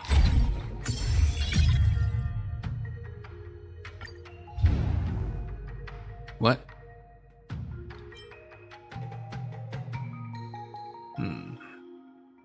Nah, I want to go there.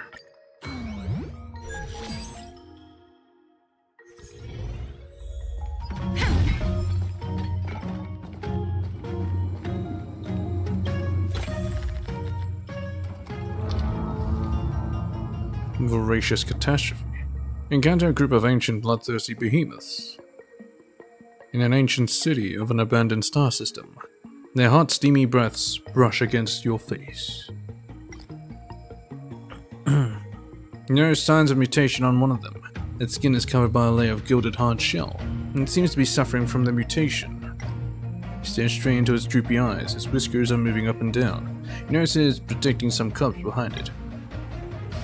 Help the young beast get free. Enter battle. After achieving victory, gain a 2-star blessing. Take care of the adult beast's pain. Enter battle. After achieving victory, obtain a 3... Oh, it's even better. I'll take that.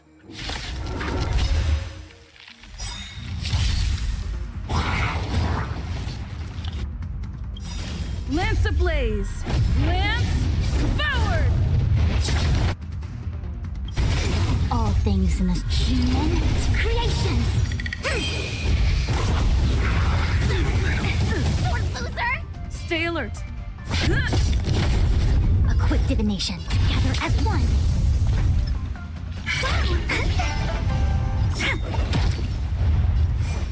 The fight is set.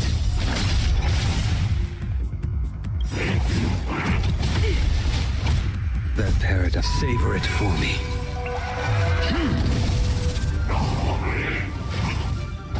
I'm on guard!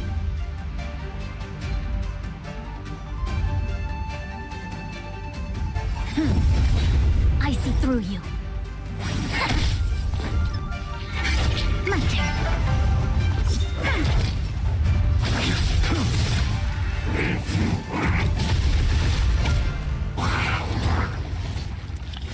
Lance at the ready.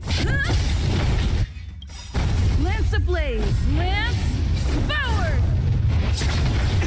It came together.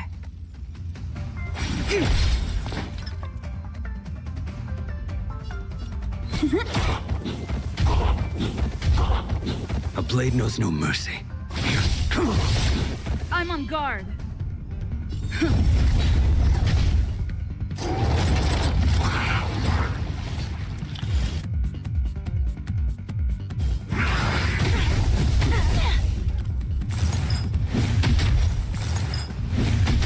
A quick divination. Converge and awaken. Choose who to strike.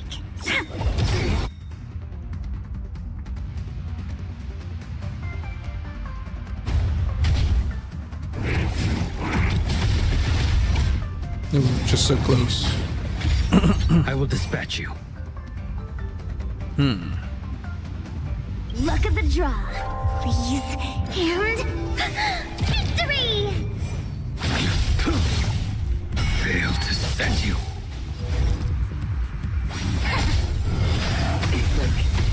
Luke. Shit. Lance ablaze! Lance I was afraid of that. forward! My turn.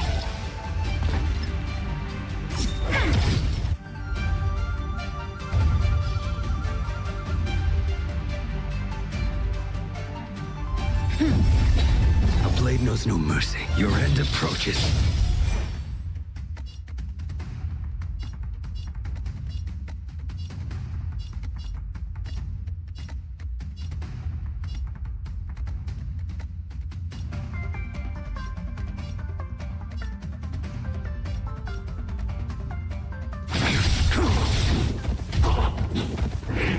It's trying to determine which one's which.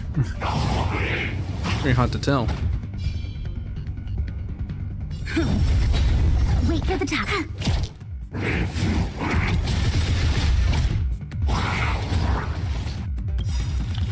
Lance ablaze! Lance forward! You impede me. That paradise, savor it for me. Lance at the ready.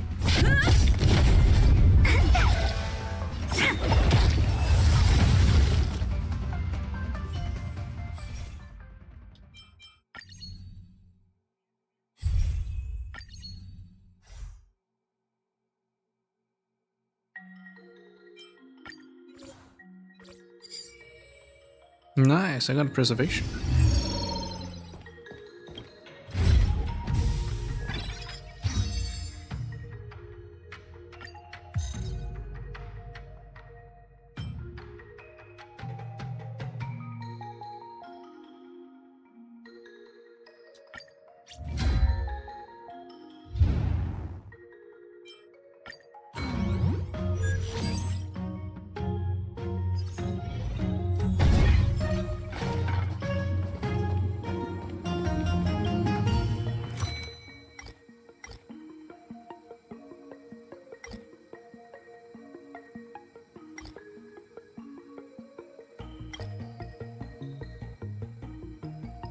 Draw Destiny's Revelation. Okay, let's do it. Yes. And the Trembling. Genuine Destiny Revelation. Oh, nice. I'm lucky this time. Which means everything should go my way.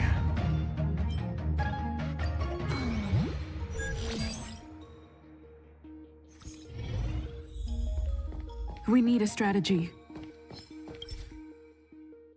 Well, the strategy would have been Will to preservation.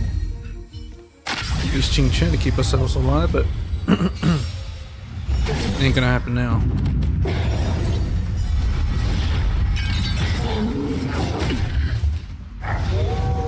Stay alert.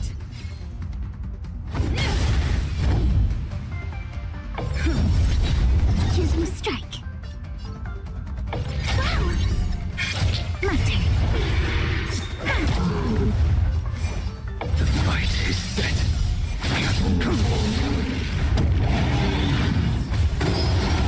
Well timed. I'm on guard.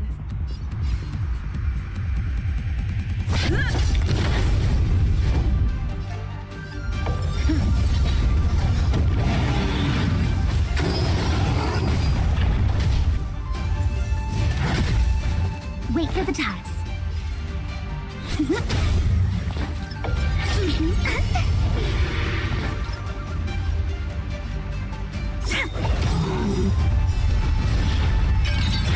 I will dispatch you.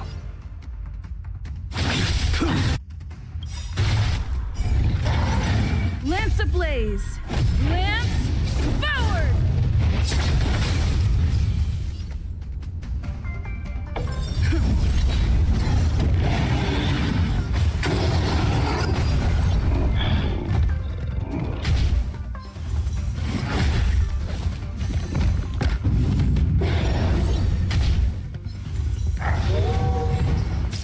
Lance at the ready.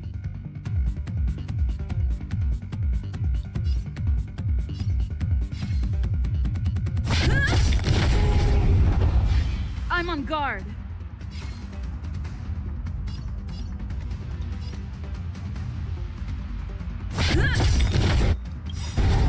Lance ablaze. Lance forward.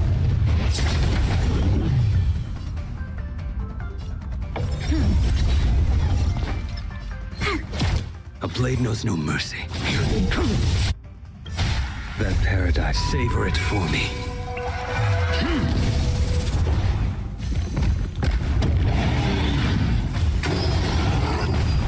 Lance at the ready.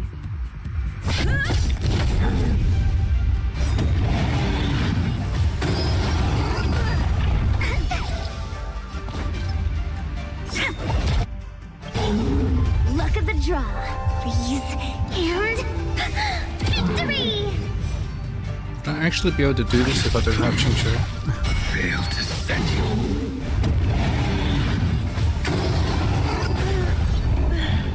I might not. My turn. It's going too fast. I will dispatch you. Your end approaches.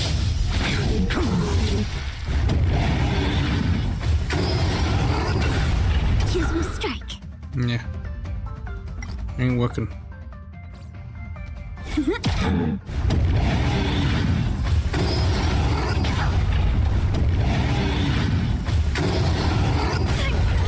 Day off.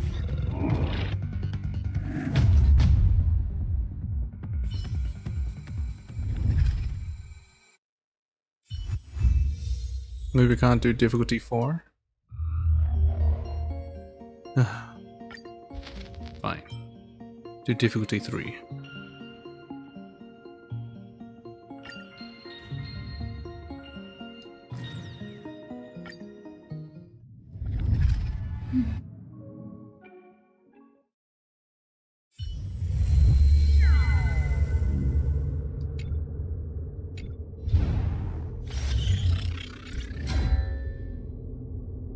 Fine, I'll go the other way.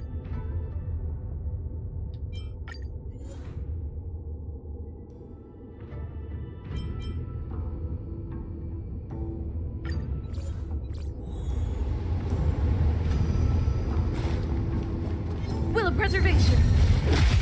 Fucking hell, it took too long.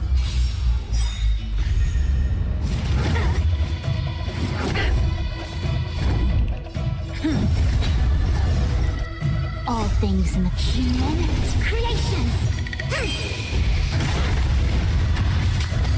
Wait for the tides.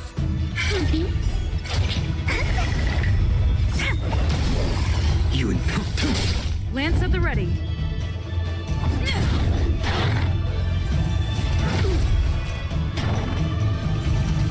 Not a scratch. I see through you. Choose to strike. Luck of the draw, please. And victory! You impede me. I'm on guard.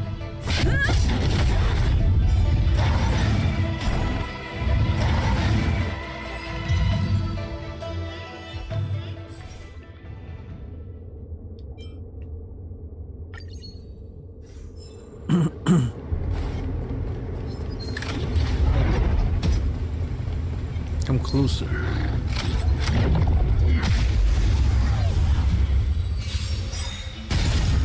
It's time. That paradise. Savor it for me.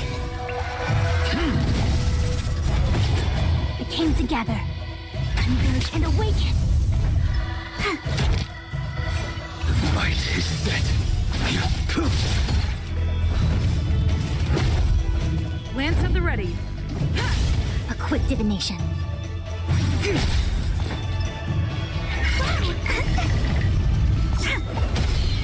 You impede me.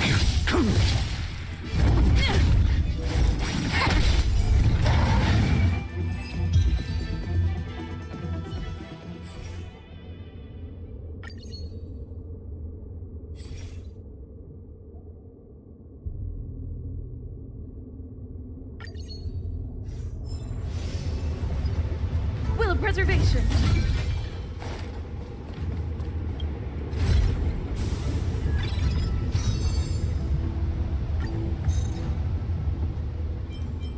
This one.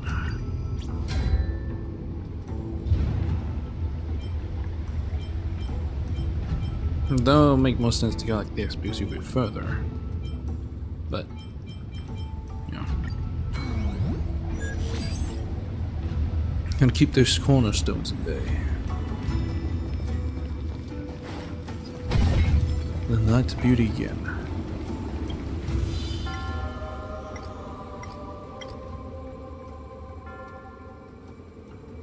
Three blessings of preservation.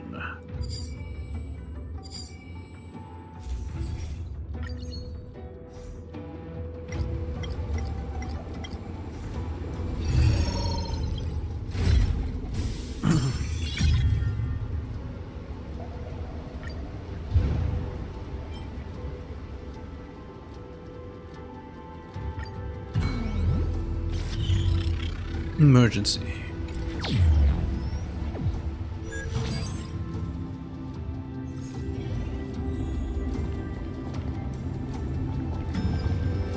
Feeling lucky.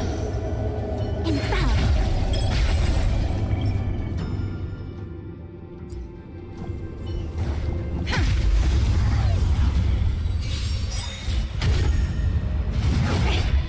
I'm on guard. Lance ablaze. Lance forward. We came together. My turn. Wait for the tides. You impede me. Your end approaches. Lance at the ready. That paradise, savor it for me.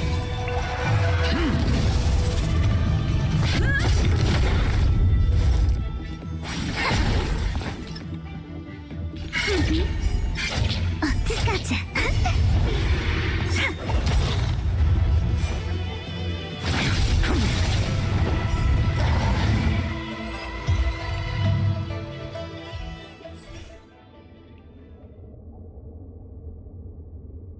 No, I don't need any of these. Yes. Preservation.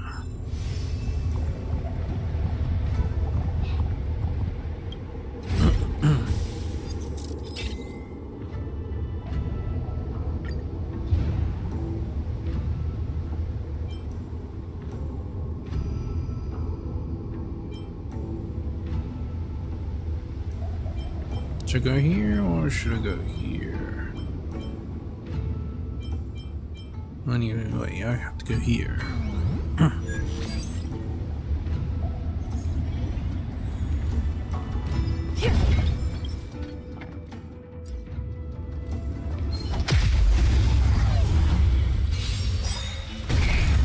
It's time.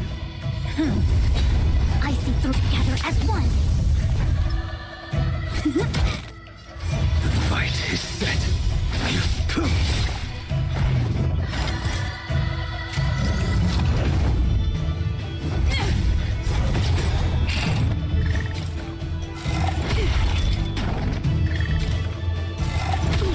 A quick divination. My turn. When they keep quiet. You impede me.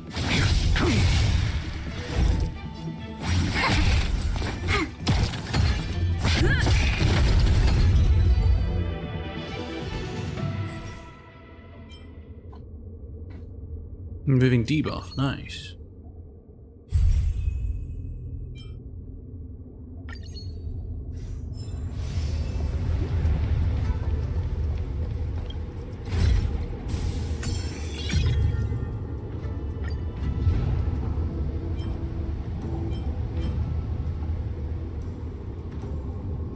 I'm gonna go down.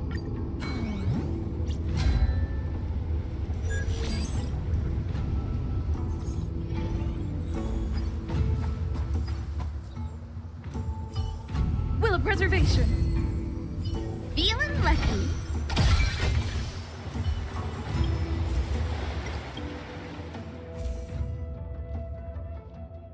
Quake.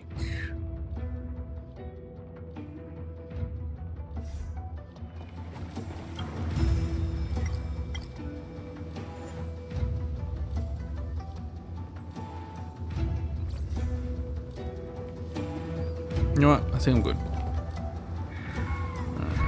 Yeah.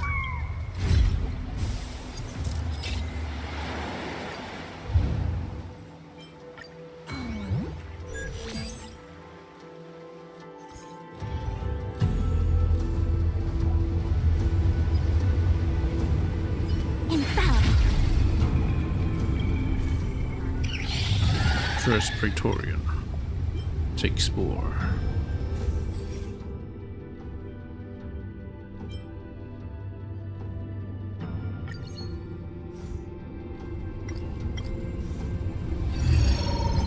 Infallible.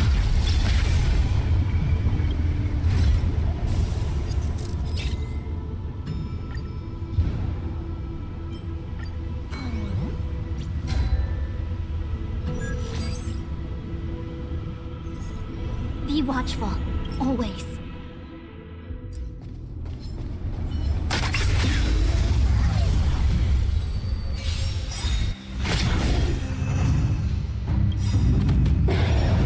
All things in this world have their human. It's creations. Lance ablaze. Lance forward. That paradise, savor it for me. Luck of the draw. Please, and Victory! Stay alert.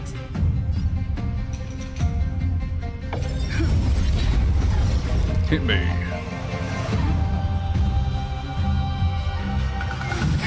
My turn. I will dispatch you. The fight is set.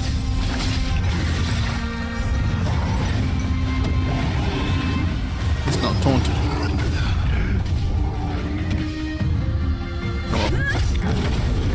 Came together. Together as one. Choosing to strike.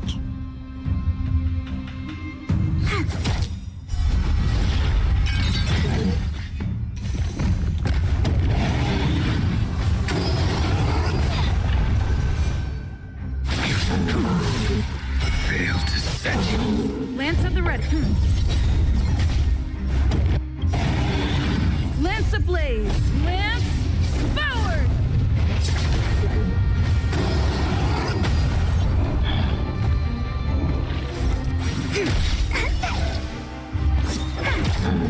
A blade knows no mercy. That paradise may be a savor it for me.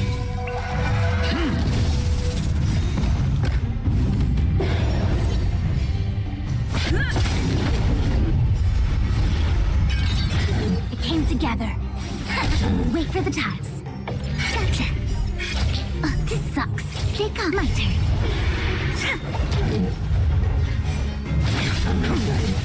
I'm on guard.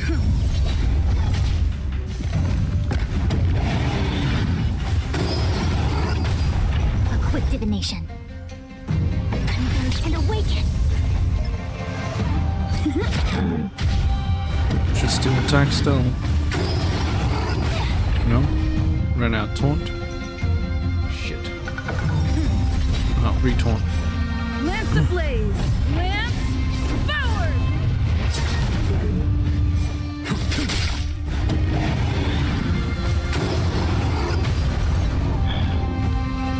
I see through you.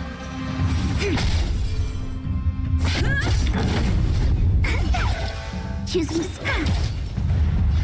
Your end approaches.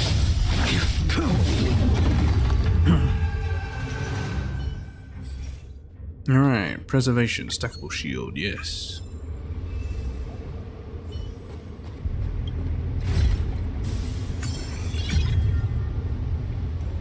I don't think I need this. I can't give it up, so let's go.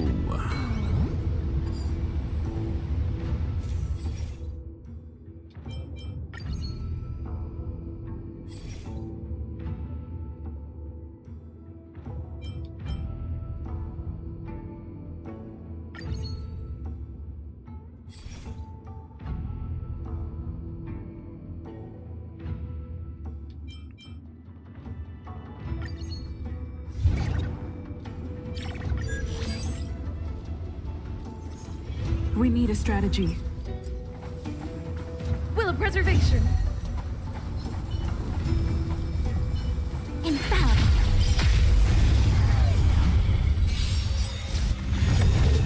Stay alert.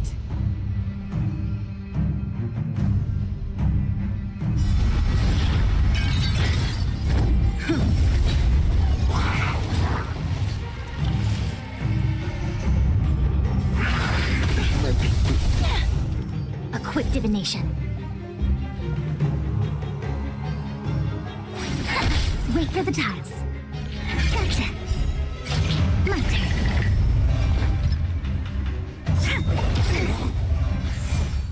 The fight is set. That paradise, savor it for me.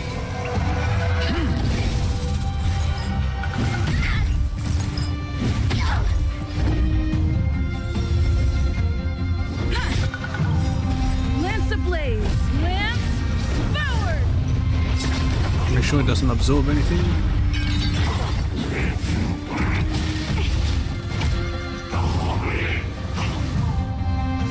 All things the most human creations. I will dispatch you. Lance at the ready.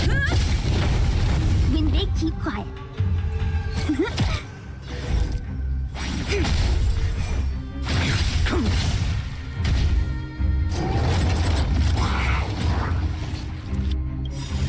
Luck of the draw. Freeze and victory!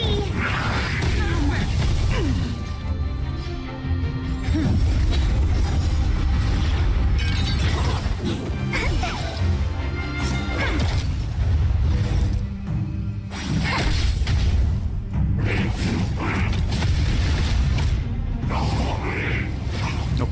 Barely taking damage now.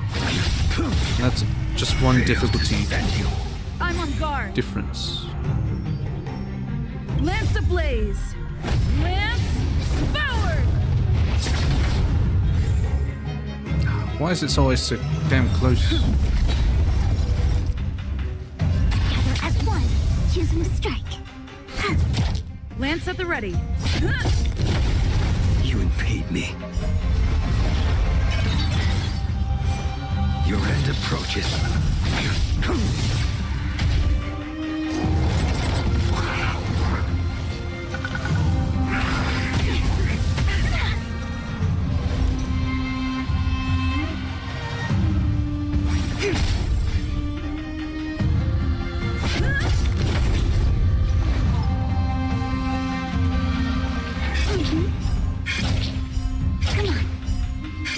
My turn.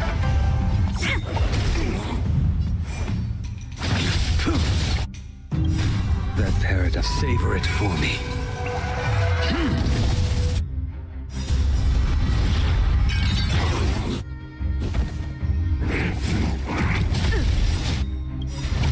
Lance ablaze. Maybe this will kill him outright. Forward. Yes. Damn it. It's always one short. Oh well. When they keep quiet. Wow!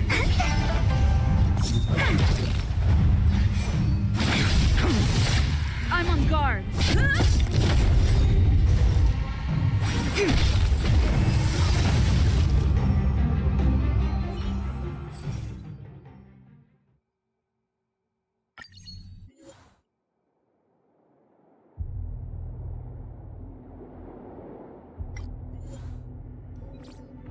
No, I'm not gonna get the silver coin. I'm gonna get a remembrance. Why not?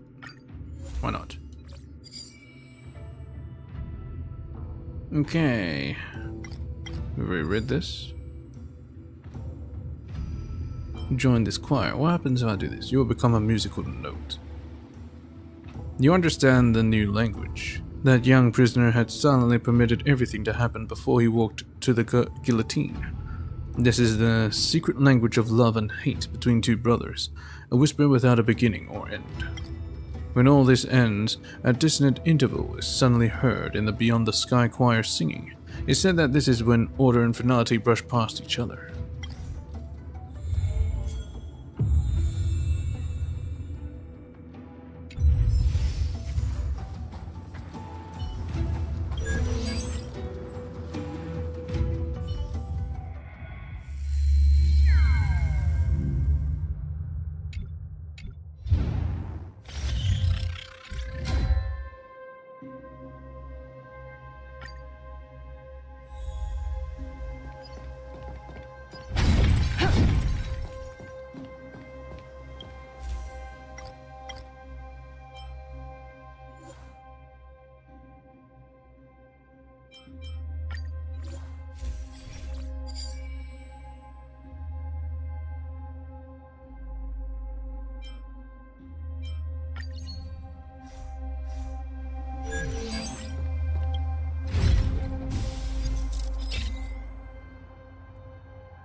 Sure.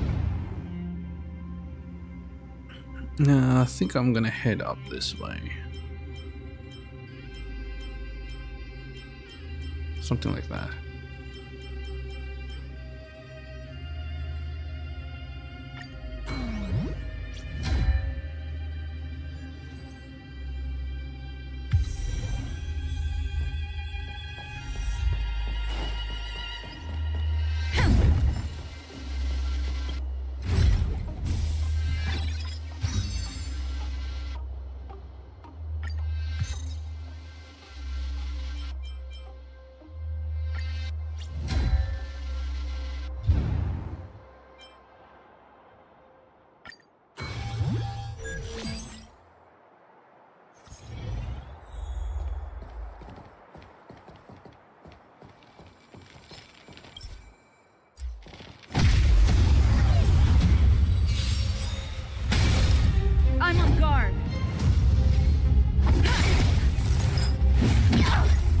together.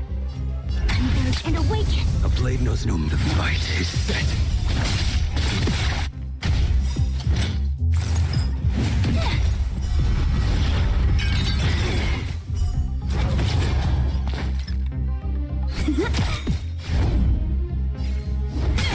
You impede me. Well timed.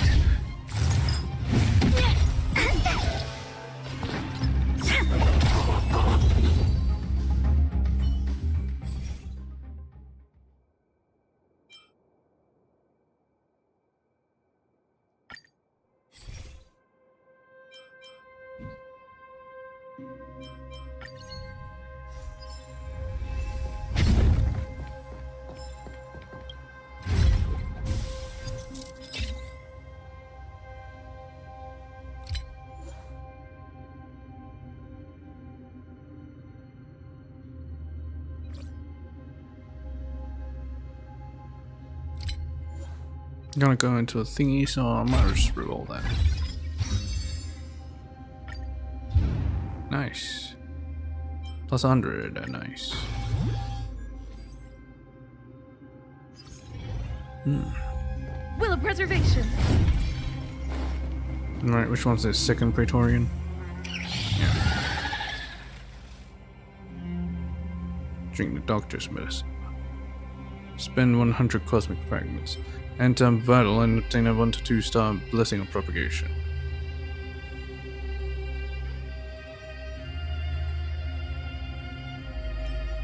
Why do I want to lose 100 fragments?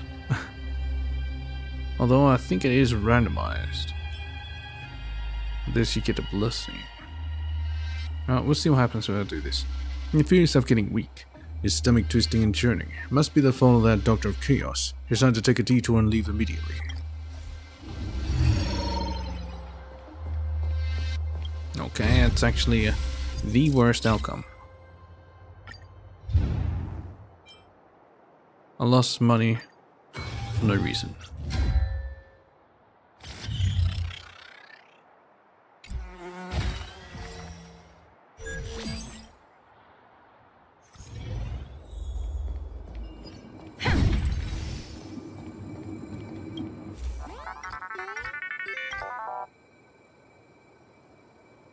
Okay, we went enhanced, we'll just get blessings.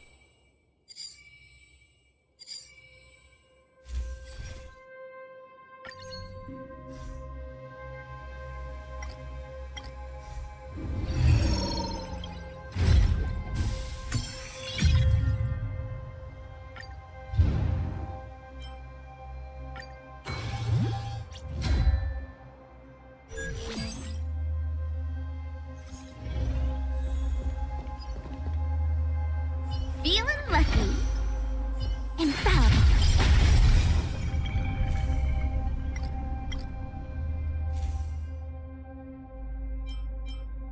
Can't afford anything.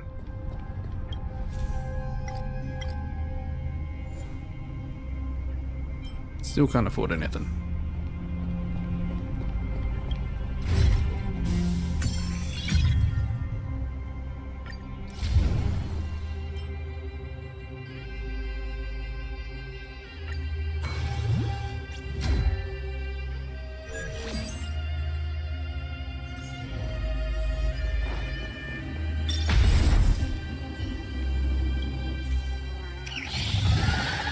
Third Praetorian.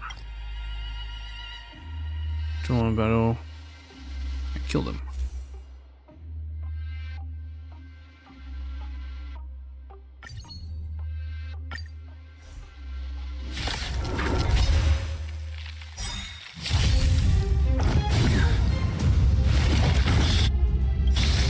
All things human. Creations. Lance ablaze. Lance forward. Luck of the draw. Freeze and victory! It's time. We came together. That paradise may be unreachable. Savor it for me. Together as one. choose me. A blade knows no mercy. The fight is set.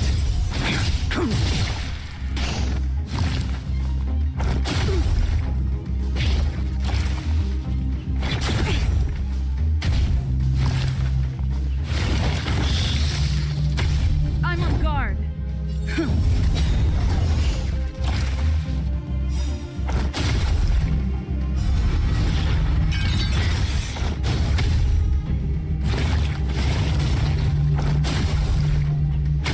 I see through you.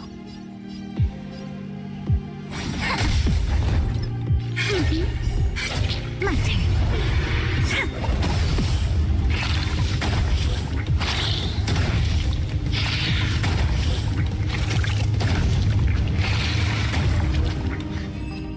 Nice.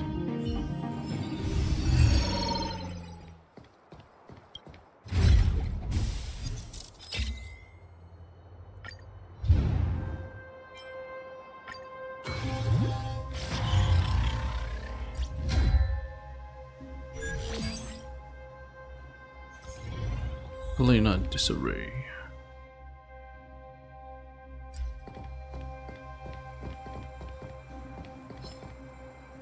Infallible.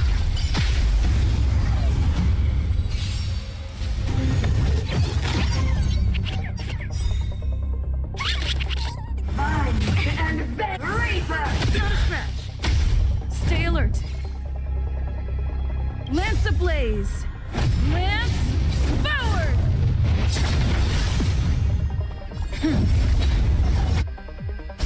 A quick divination. Wait for the tides. Come on.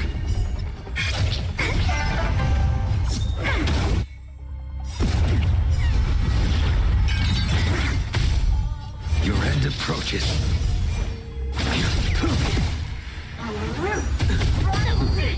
To my heart's content. Yin and yang. I'm on guard. Together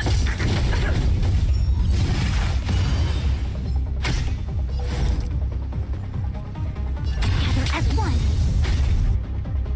All things in this world. Human creations. Choose me strike. Stay calm.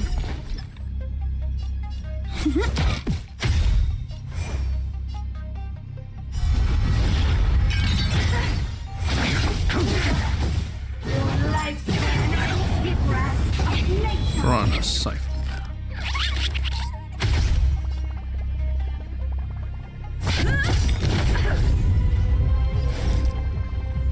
Well, it worked on one of them. Here's one of the debuffs. Ching Chue. My turn.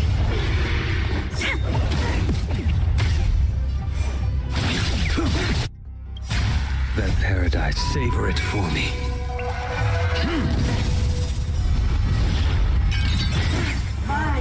And Bane. Of immortality. Yin and yang. I see through you.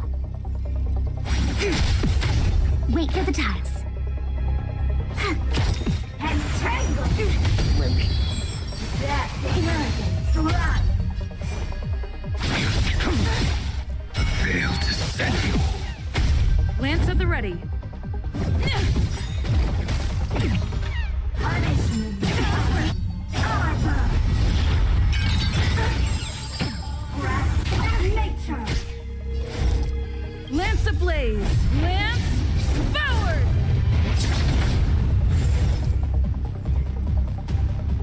Converge and awaken.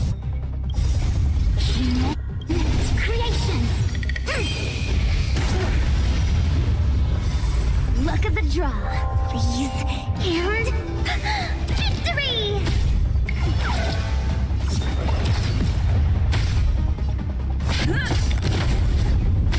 I will dispatch you. The fight is set. This is gonna take a while.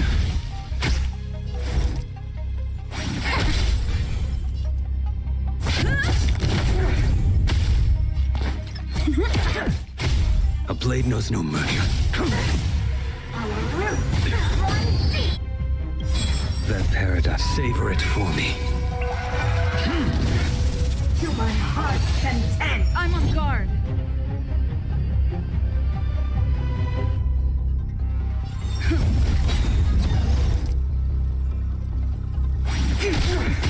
Choose me strike.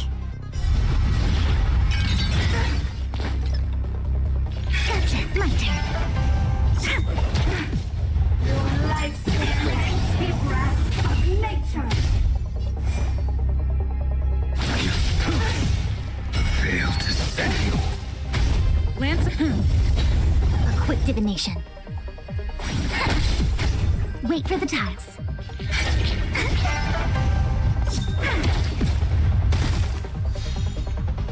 Lance ablaze! Lance forward! I will dispatch you.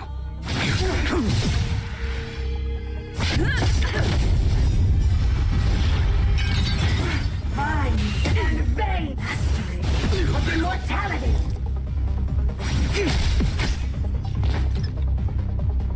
They come. This is my turn.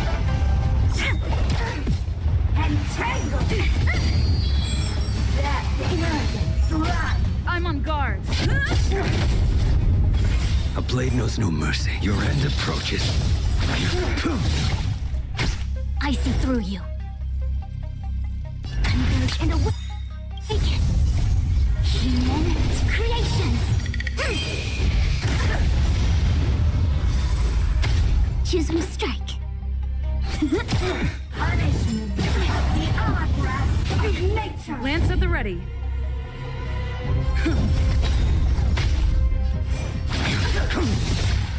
Fail to stand. Savor it for me.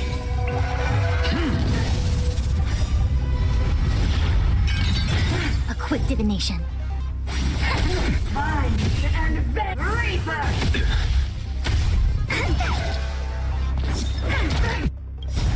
Luck of the draw, please. And victory! I'm on guard. I will dispatch you.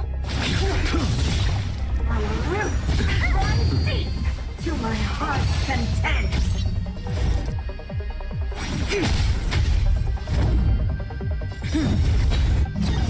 Lance ablaze! Lance forward!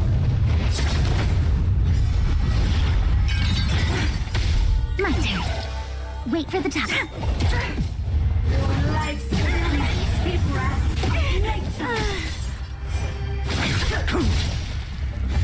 Lance at the ready. Choose me strike. Mind and vein! Mastery of immortality! I'm on guard. The fight is set.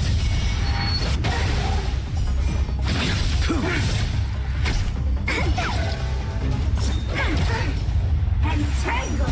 Too little. That arrogance lie! Lance ablaze! Lance forward!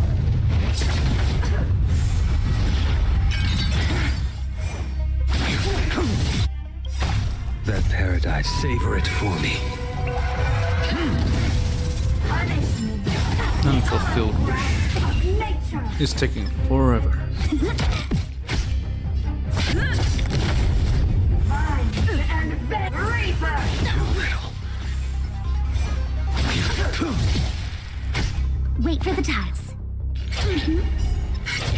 This is wow. My turn. Lance at the ready. Our roots run deep to my heart's content. I will dispatch you. Fail to stand. To be reborn. Oh boy.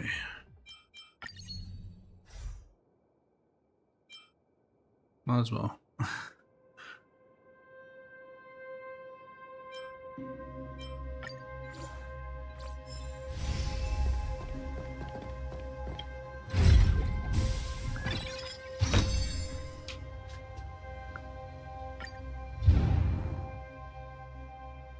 to Hundo.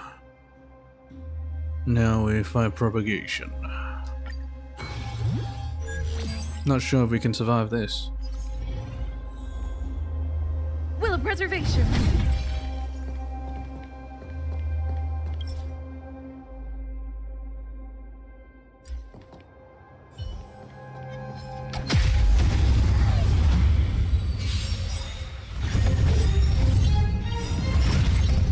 Luck of the draw. Please, and victory!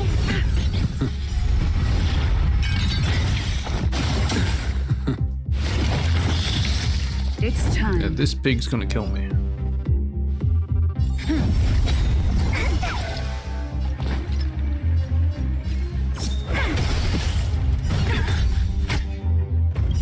Lance ablaze! Lance forward!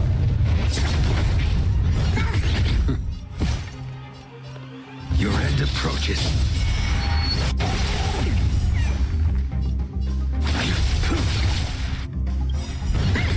That paradise may be unreachable for me. Savor it for me. Time for a day off.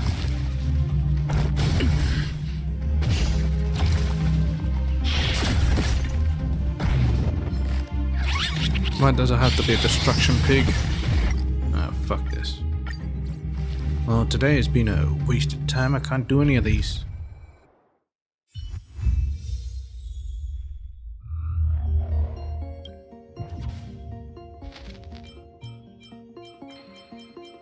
Maybe I just did get completely lucky. Oh, well, whatever.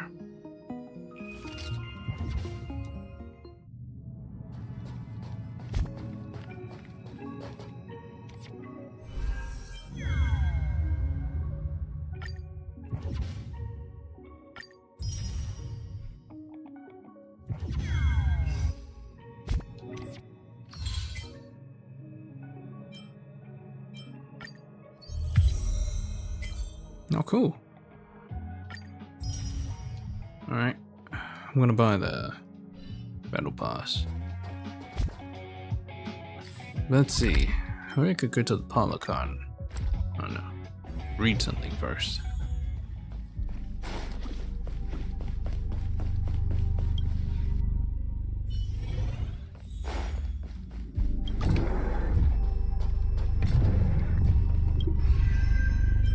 Okay.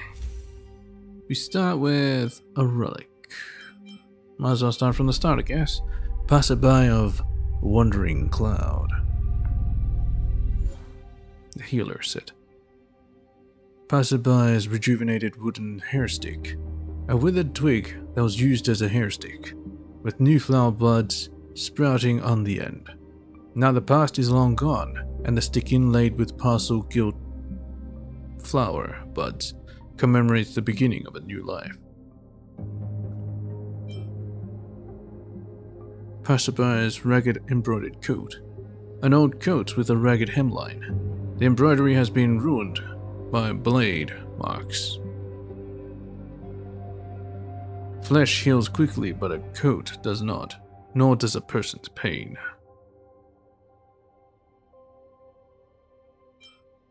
Passerby's roaming dragon bracer. Bracers made from flowing coral gold and the leather of unknown beasts. Only master artisans from the Vidyadhara dragon race can create this kind of superior armor. Passerby's Stygian hiking boots. A durable pair of boots that have left shoe prints on many worlds and have witnessed many lethal situations. Alright. Passerby of Wandering Cloud. A distant and yet familiar feeling of nervousness wrapped around him, sharp and distinct with phantom pain, as the unnamed woke from his long and deep slumber. His past was shattered into razor-edged shards, and he forgot even his own name. Wandering aimlessly, he drank melted snow to quench his thirst, hunted wild beasts to fill his stomach, and chopped a withered branch to use as a wooden hair stick to fasten his flowing hair.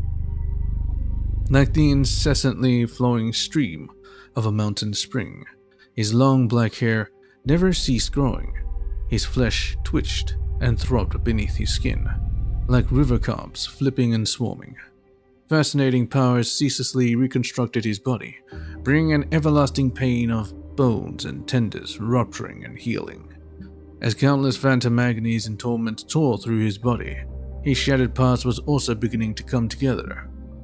As he glanced at his own reflection in the water, the story of that tragedy gradually cleared in his mind. When the face of the reflection was no longer a stranger's, the unnamed suddenly realized the dead branch was sprouting flower buds. Epiphany struck him like lightning. The curse of immortality still raged on, and the grudge of past misgivings never died out. He was now the newborn flower on this once dead branch. Oh. It seems that pairs of objects have telepathic connections with each other. Though the unnamed only had one bracer in his possession, his fingertips could still faintly feel the temperature of the other.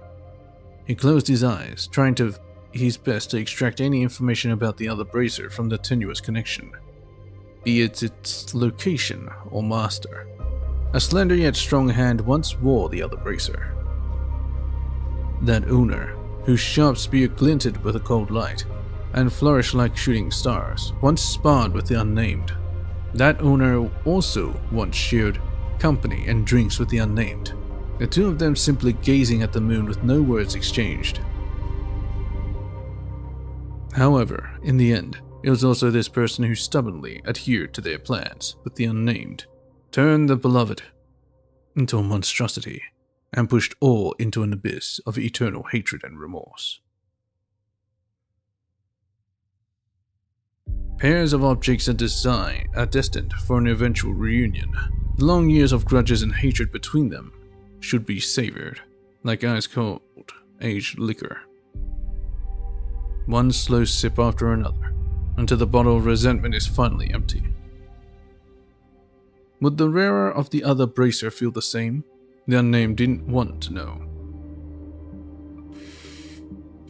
Now I was talking about Blade and Imbibitor Lunae. The unnamed roamed everywhere in his exile like a walking corpse, until a woman in sunglasses and a person wearing colossal armor stood in his way. Kafka and Sam.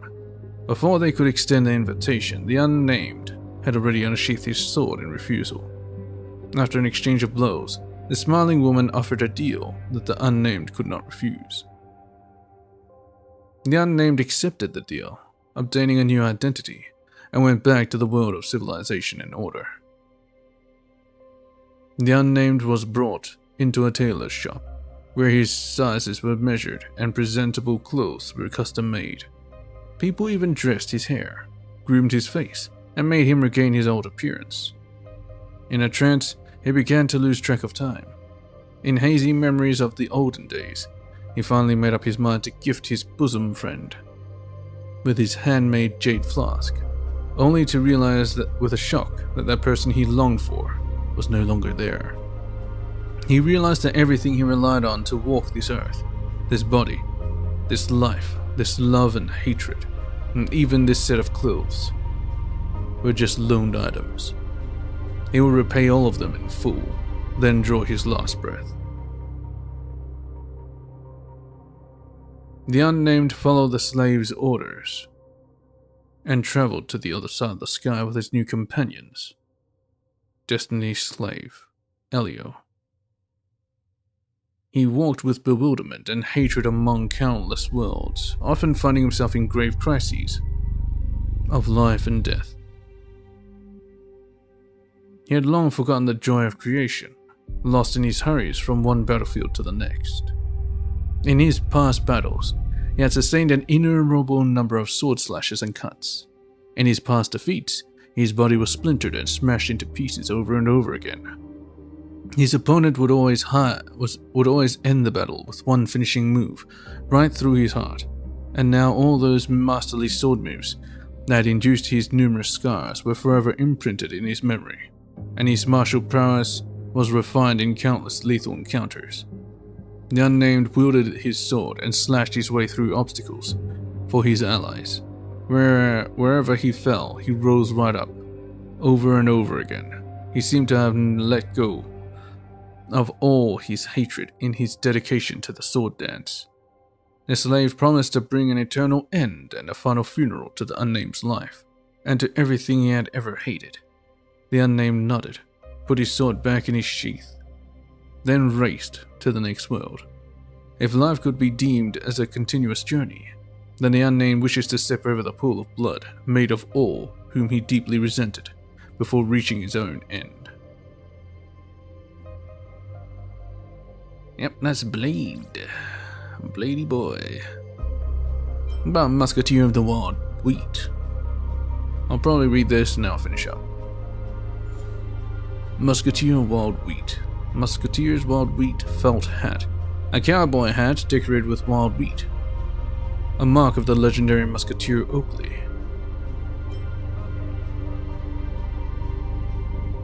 Musketeer's wild hunting shawl. A knitted cape in an ethnic style, lined with bulletproof fibers. Musketeer's coarse leather gloves. A pair of leather gloves with partially cracked surfaces. The part where one holds a gun is particularly worn out. Musketeer's rivets riding boots. These riding boots have a V-shaped cutout. Appearing casual and loose, they are also very comfortable to wear.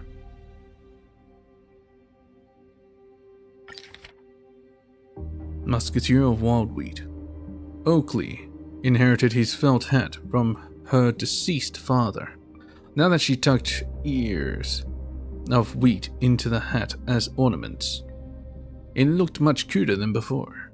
Bounty hunters, whether intentionally or not, always sought to craft emblems of their own, in the hope that these items could one day become the beginning of great legends. The Interastral Peace Corporation offered bounties to enlist experts of the highest caliber to hunt down interastral pirates, and Oakley, as one who always worked alone, forever sought out the most challenging regions of desolation among the furthest reaches of the world. Days under the scorching hot sun were coupled with bitterly cold nights. In her lonely odyssey, Oakley could fall asleep with her head pillowed on her felt hat whenever she was near a bonfire.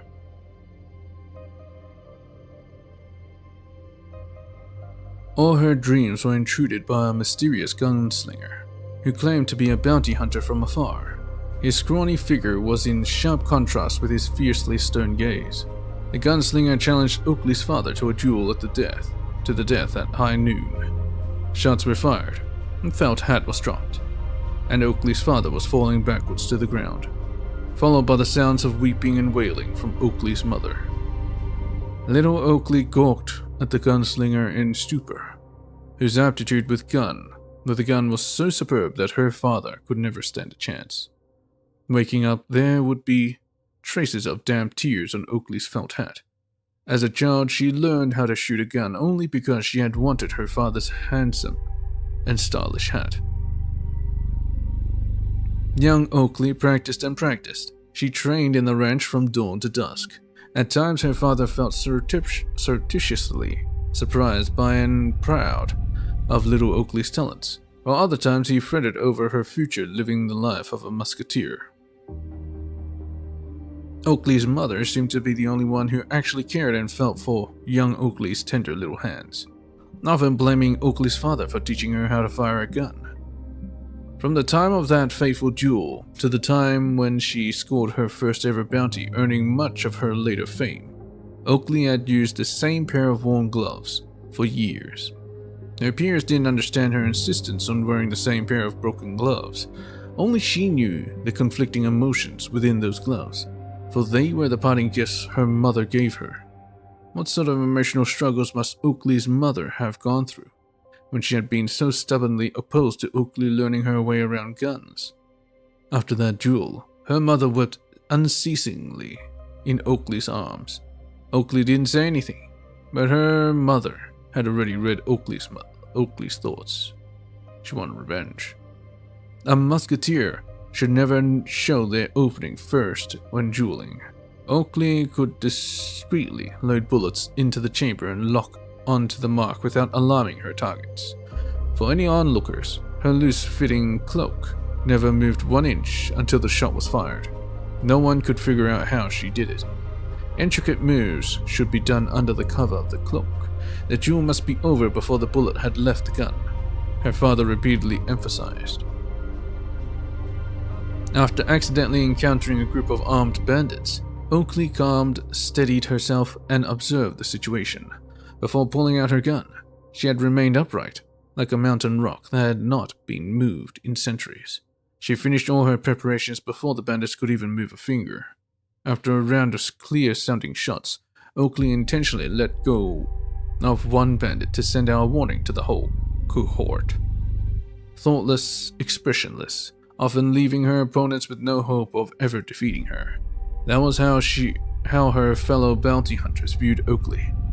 While dueling, Oakley was more like that, one mysterious intruding gunslinger in her dreams, with her brisk and clean shots and not a single superfluous move. She couldn't help but resent her own self when she realized that she was becoming more and more like her nemesis. The journey was long and arduous, but Oakley was long used to such loneliness. She was always wearing her riding boots to march to the furthest reaches of the world, regardless of how meager a pay she would get. She had a hunch that mysterious gunslinger must also be a man of seclusion. The encounter would inevitably occur at a place frequented by few.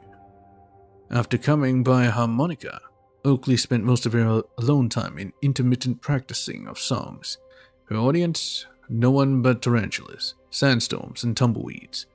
Through her journey, Oakley was becoming better at coming up with techniques to kill time.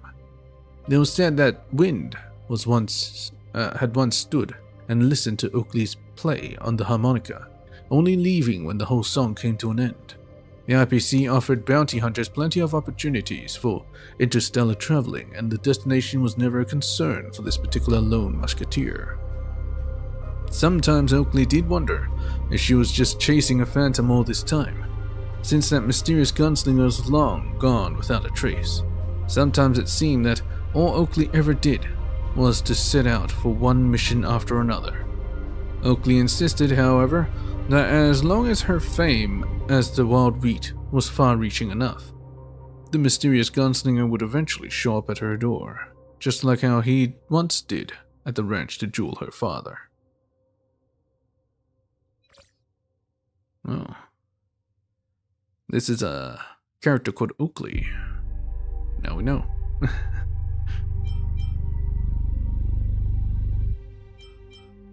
It's interesting. Is this all the characters? Or future characters?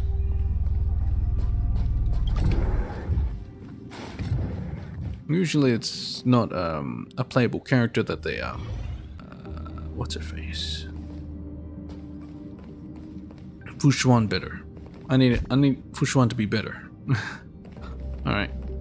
Catch you guys next time. Peach. Alright. We got mail! Nothing. Nothing.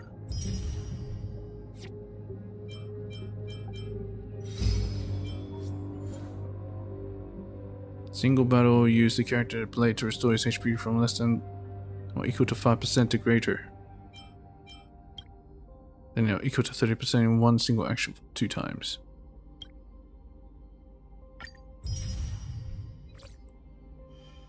Self-sustaining. Anyways, Peach.